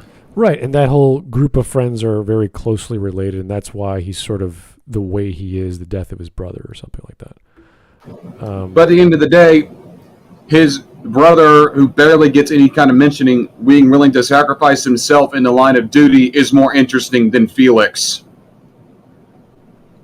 Yeah. Okay. I will say the main characters in each of the houses have interesting backstories, enough to keep you interested to follow along what's going on. The side characters, like Ingrid likes to eat, and she wants to she wants to go around and eat. Like that's her wish. Annette is a bubbly dingbat. She sings songs or something silly. Okay. Friggin' Felix teasing Annette over her singing is kind of funny. I'll give it that much credit. Right. That's genuinely funny. Where he's playfully teasing her because he walks in on her singing while she's cleaning a room. Right, and there's entertaining conversations, and that's just all they are. They're just fun. Like that's randomly cool and weird and funny. But like Dedu is just boring. The guy who has the muscles, he likes to eat, and he likes muscles. Like that's his character. I don't even remember his name. Yeah, it's so like what's the point of this dude? Other characters like Bernadetta, they're at least over the top with what they are, where it's so silly. Petra just reminds me of Starfire, which is the only reason she's memorable. Fish out of water, trying to speak the language. She's also a queen, apparently. Like there's interesting stuff with her, but they don't do much with it. She's technically a noble, but she's classified as a commoner. That's weird. Yeah, and she's under the protection of Edelgard, and it's this whole sort of like, well, I serve the Empire, but I'm really my own queen, and I could defect anytime. Like that was interesting. It's like, oh wow, they got all this political stuff going. And then she has her own problems with trying to understand culture and language. So that was personally an interesting character. But a lot of these characters are just sort of there. And it's kind of like with Bernadetta. It's like she's there to be this weird girl who's scared of everything. And it's like, why, and when did you get here that you survived? I mean, the closest one to being an interesting character in the side is Ash, being the adoptive son of one of the kingdom's lords and a former thief. Right, but he's so like super nice and just he is too kind-hearted to the point where it's like, can you just say a mean thing one freaking time? Can you lose your patience once? Right. Mercedes, you could totally buy that she's a member of the clergy and she's just super nice in general. It's like, oh yeah, but she's not stupid, which is she's basically a nun. It makes sense that she's kind and patient. Yeah. So there are characters that they're smart. That's totally fine the way they act. But what was that blue-haired chick who's also scared of everything because of her rune? Marianne, I think her name is, because she can talk to animals, and it's apparently a forbidden crest, and that the bloodline was supposed to die out. Honestly, the friggin' mission you go on to get her sword is more interesting than her character, because you actually talk to the original holder of that crest and how he's become lost to its power and gone borderline peril. Like, there's interesting elements of Three Houses, and they never do anything with it. The funny thing with those characters is you see the DLC that came out, I don't know, a year later or whatever, with these underground students or whatever. It's like you take some of the characters from the original game and you mash them together, and they're all of a sudden, hey, these rebels in the basement or whatever the hell they are versions of those characters up top with actual, like, oh, this person has a darker history. This person literally has a murderous dark history. This person has a gambling debt dark history, and it just keeps going and going. That was interesting, or more interesting to me, because they decided to give them some darker backstories. That's basically the only good thing that came about the DLC pack. Hey, how about instead of just some crappy cosmetics and extra save files, you expand on your world some more? I want to learn more about the Agarthans and their technology and why they went underground. I want to learn more about the church and why they decided to change the history of these descendants. I want to learn more about this world you've built. In fact, one of the Agarthans refers to Sothis as the Felstar, and you get the idea that these holy beasts you face to get divine relics, they're not so holy, considering one of them outright tries to kill you and says you carry the stench of Sothis, implying that these things didn't seem to get along with each other very well. What are they? Where do they come from? Oh, we're not going to tell you. Here's 10 extra save files. Right, and with the intro cinematic, we get that fight scene between the head honcho chick and the person that she hates, and it's like, oh, this guy's really serious and edgy, and he's gonna take over, and then he dies. You're like, oh, and then he's back. Okay. Yeah, then he comes and back. Then he died. And then he died. Yeah, you're like, oh, that was a villain. Pointless. That was a villain that we stopped. But did you die, though? I don't know. He could be back. We're not sure. Yeah. The villains in a lot of these games, even with... I just remembered one. Remember Final Fantasy IV? You had Cecil and Kain. He was like your...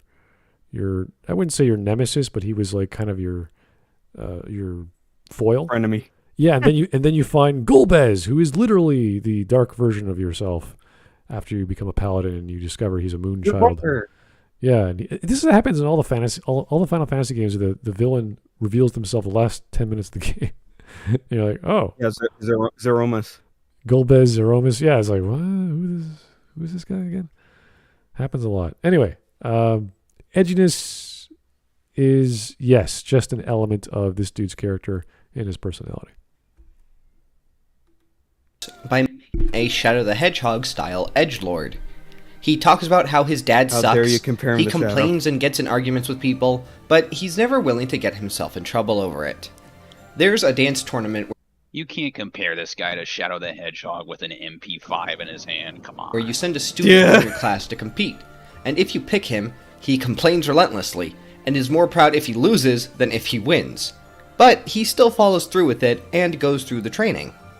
They make it so he intentionally paints himself as brooding and edgy, and this edge is something that looks very silly from an outside perspective because he is an actual angsty teenager. As the game goes on, you learn much more about him, and that pretty much every single aspect of him has some sort of emotionally logical backing. You see why somebody who is a genuinely good kid is so angry. But this video is long. Well, that's Dimitri's story as well. That's the thing. Like, this is why we compare Dimitri and Felix, because Felix is actually more mature with what happened in his life because he accepted his brother's death, I believe, and Dimitri is just freaking crazy. He loses himself, and it takes him and his friends, and I believe the professor as well, to pull him out of it if you're on that path. So, the resolutions aren't bad. They make sense. It's kind of weird that the player character has to instigate that, as opposed to, hey, maybe you figured this out with your friends, as opposed to, well, I have to physically be here. This story did not need a self-insert character. Yeah, because you don't actually say or do much. You just sort of stand there and nod your head and go, yeah. It's like previous Fire Emblem games, I say previous, before Awakening, did not really have a self-insert character and went through just fine. Yeah, it's basically... You don't need not every story needs a self-insert character. It's pretty much, I'm the button man. I press the button and then stuff happens to the character because he realizes himself. And I just happen to be standing there shaking my head or nodding it, and that's it. So, and then the next game, which is basically a retelling of the original, they give Byleth a voice and an actual character of some kind. The Ashen Demon, I think they're called. And they give a main character a voice, so they have an actual personality as well. So they actually fix some problems in a retelling, kind of like a... that was the Fire Emblem Warriors 3 Hopes, right? 3 Hopes, yeah. It's kind of like an Elseworlds comic where they just retell the the origin of Batman or something. It's like, oh, it's even better. This is clearer. This makes more sense. So Okay. yeah. I don't hate Three Houses, but it's kind of a mess, if I'm going to be honest. It's a dramatic soap opera where if you ever watch, like, was it Days of Our Lives is still going on? Young and the Restless or whatever? After 50 years, it's like, oh, they're still arguing over what happened 20 years ago. And you don't care until you find that one plot point. It's like, oh, that's kind of cool. That character's kind of neat. It happens. So, anyway, a minute left. Enough already. And see for yourself. In conclusion, good edgelords want to be happy. Oh. If they're a simpler character who's just edgy because they're edgy, the game needs to be aware of this and make sure they're used sparingly at the right moment. If the game is not aware of this, you get a bad edgelord who feels like a self-insert or DMPC. If the how is Kai Lang a self-insert for what? Who wrote him? I get where he's coming from. Like, if you done poorly, you're just going to get a character nobody likes and isn't going to be interesting in the slightest. Monsoon's a good example where it's edgy and over the top, and he's gone just as soon as he comes in. Yeah. He's there just to keep the plot moving. I really don't think taking a character from a book is a self-insert. That's kind of weird. Game actually thinks the flat, too cool, edgy character is interesting, the game suffers. And for fun... You know what? Kai Lang could have worked as a flat character. It's just explain why he's doing what he's doing.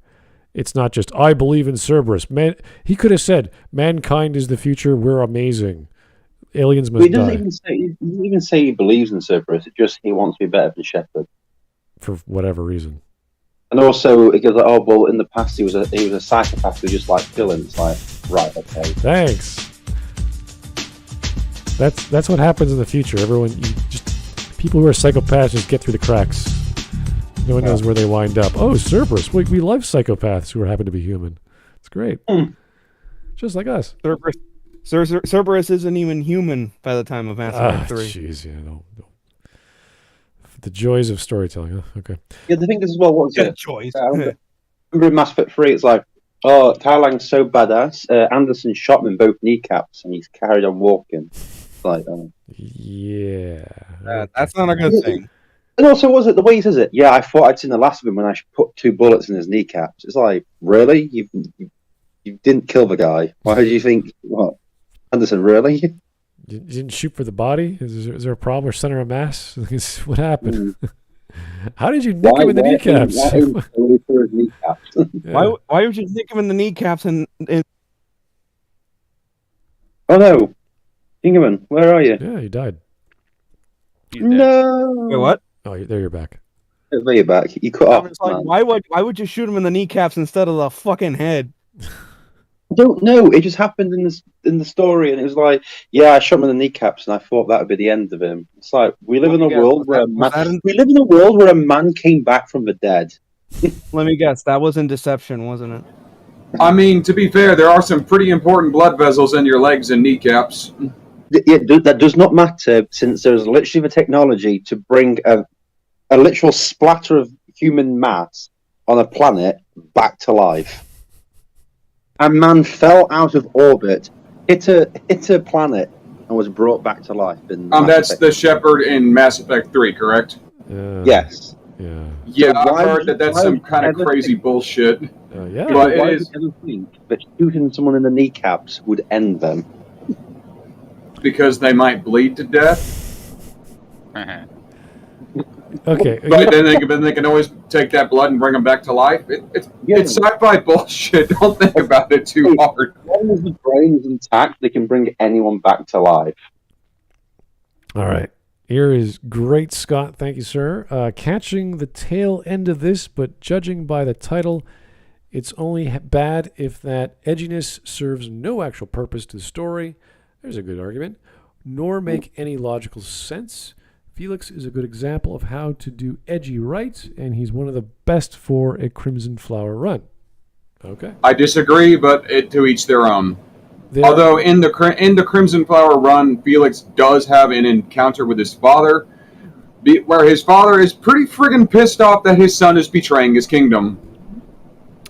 Yeah, it's Yeah, like that's actually a really good interaction between the two of them. yeah. The way the story works is you have the gameplay works. You have the capacity to recruit almost everyone from other houses, and because you're so charismatic or whatever, you're the player character, you can do that. And they have to justify, why are you fighting? This happens even in gameplay when you're fighting them on the battlefield, as well as in Three Hopes as well. So there's some unique dialogue that makes you go, Hilda, why are you fighting against the golden deer? Like, what's going on? So these things do happen in the story, which is cool and weird, but that's part of gameplay. So, okay, we got 20 seconds. Let's go. Funny edgelords. Just write a character who's real fucking hyped for the My Chemical Romance tour.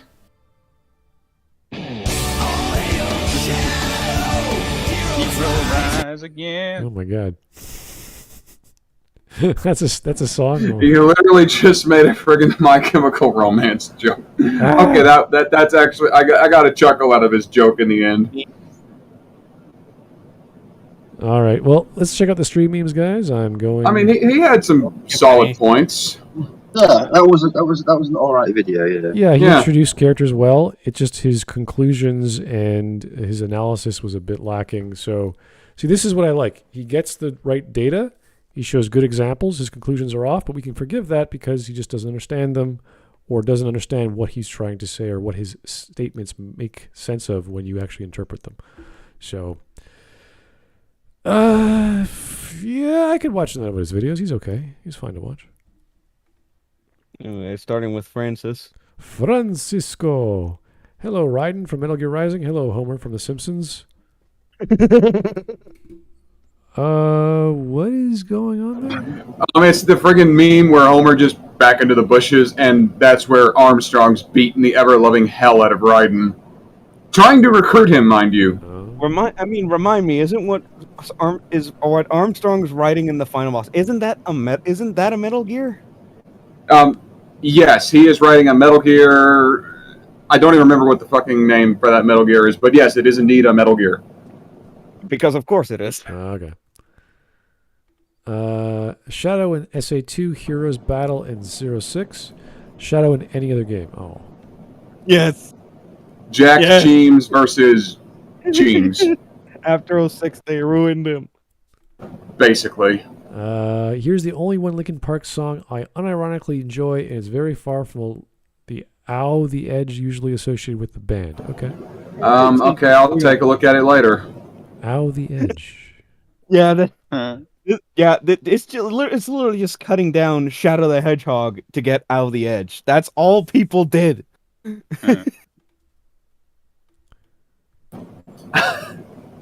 Here's Batman. I only work in black and sometimes very, very dark gray. Yeah, I remember that. That's a Lego. Wait, what? Lego, the Batman Lego joke? Batman Lego movie? The first one. Yeah. Wait, how many did you skip? Skip 2. There's really nothing to say. It's just, yeah.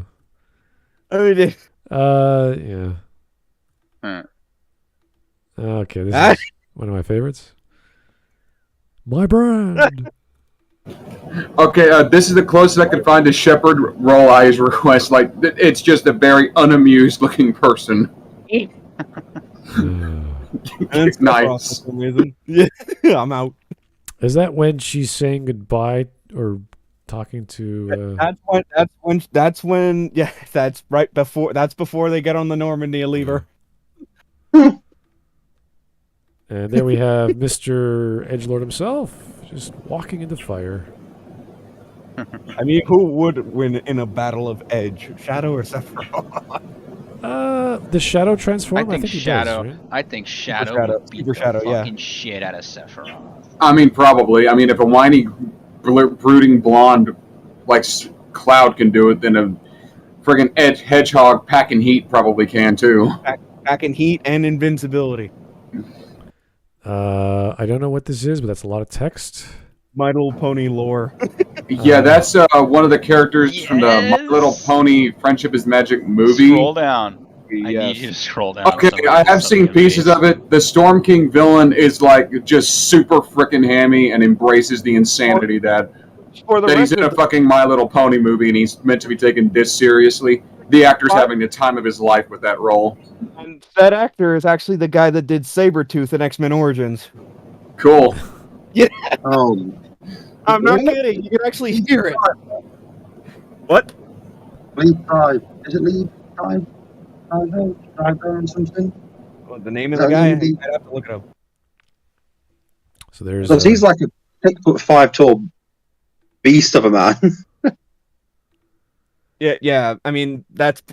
I mean, hey, he doesn't look like Sabretooth. At least they got the height right. He's even taller than Hugh Jackman, I think. Oh. And Hugh Jackman, 6'5". There's a lot of text here I'm not going to read, but thank you anyway. Yeah, let's just skip it. Here The point is, And with some weird furry art. the point is that they went out of their way to like actually do legitimate lore. But below. Oh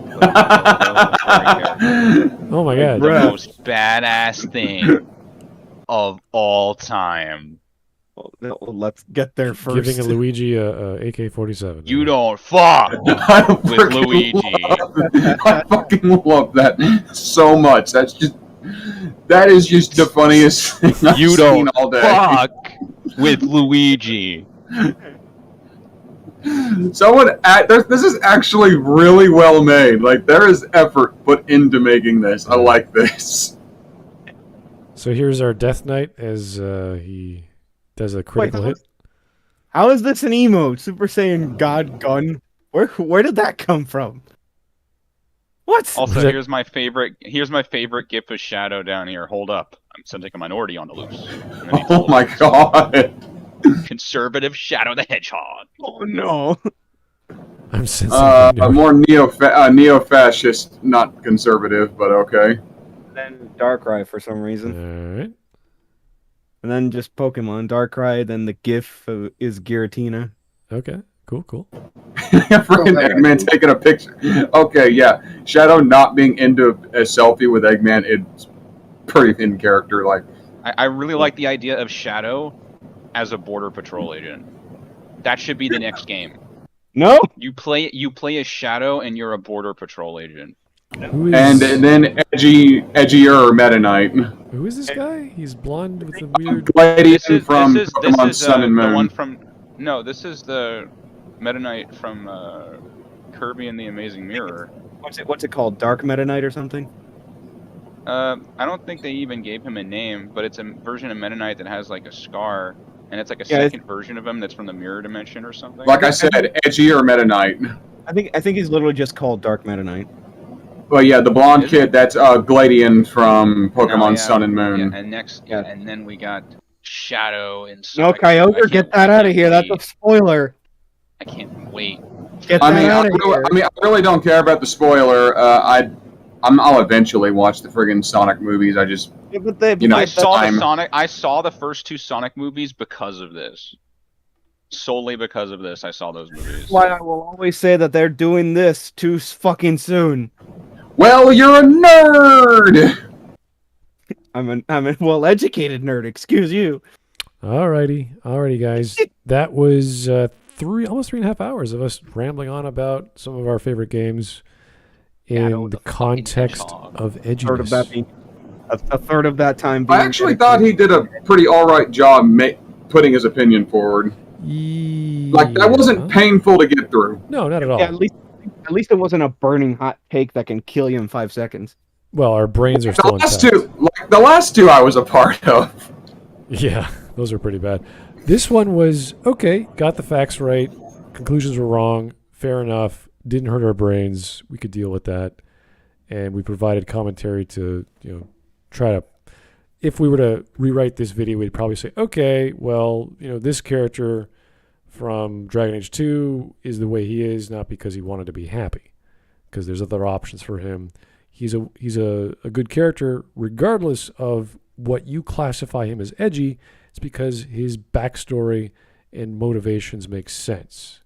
And he does the logical things that would have happened in that scenario outside of maybe when Fenris goes back to the Imperium. He probably would have fought and died right there because he would never want to go back. But the scenario that Hawk sort of puts him in is like a deal. It's like, okay, I'm going to do this. and he just accepts it. It's like, really, Fenris, you're accepting that? And it's because he respects Hawk, so it's like, oh, okay, that makes some sense. So, not about being happy, not about being sad. It's about having a logical connection between the motivations of why they're there and what they're trying to accomplish. That's it.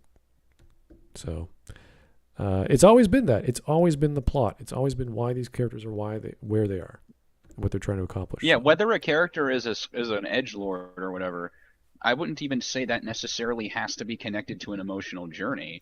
That just depends on how the story's written.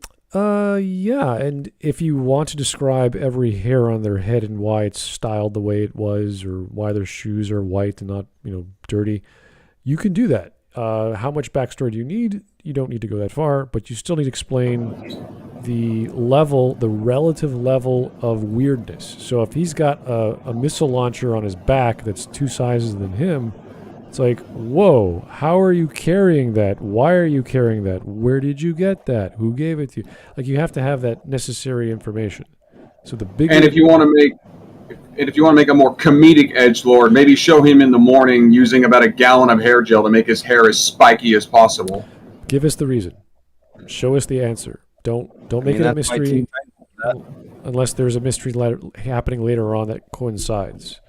And all the talk about he was like contrasting things, I'm like, that's a fine argument, but you have to explain why the contrast works. Just because you could do anything with a contrast to parody anything, and it'll be funny.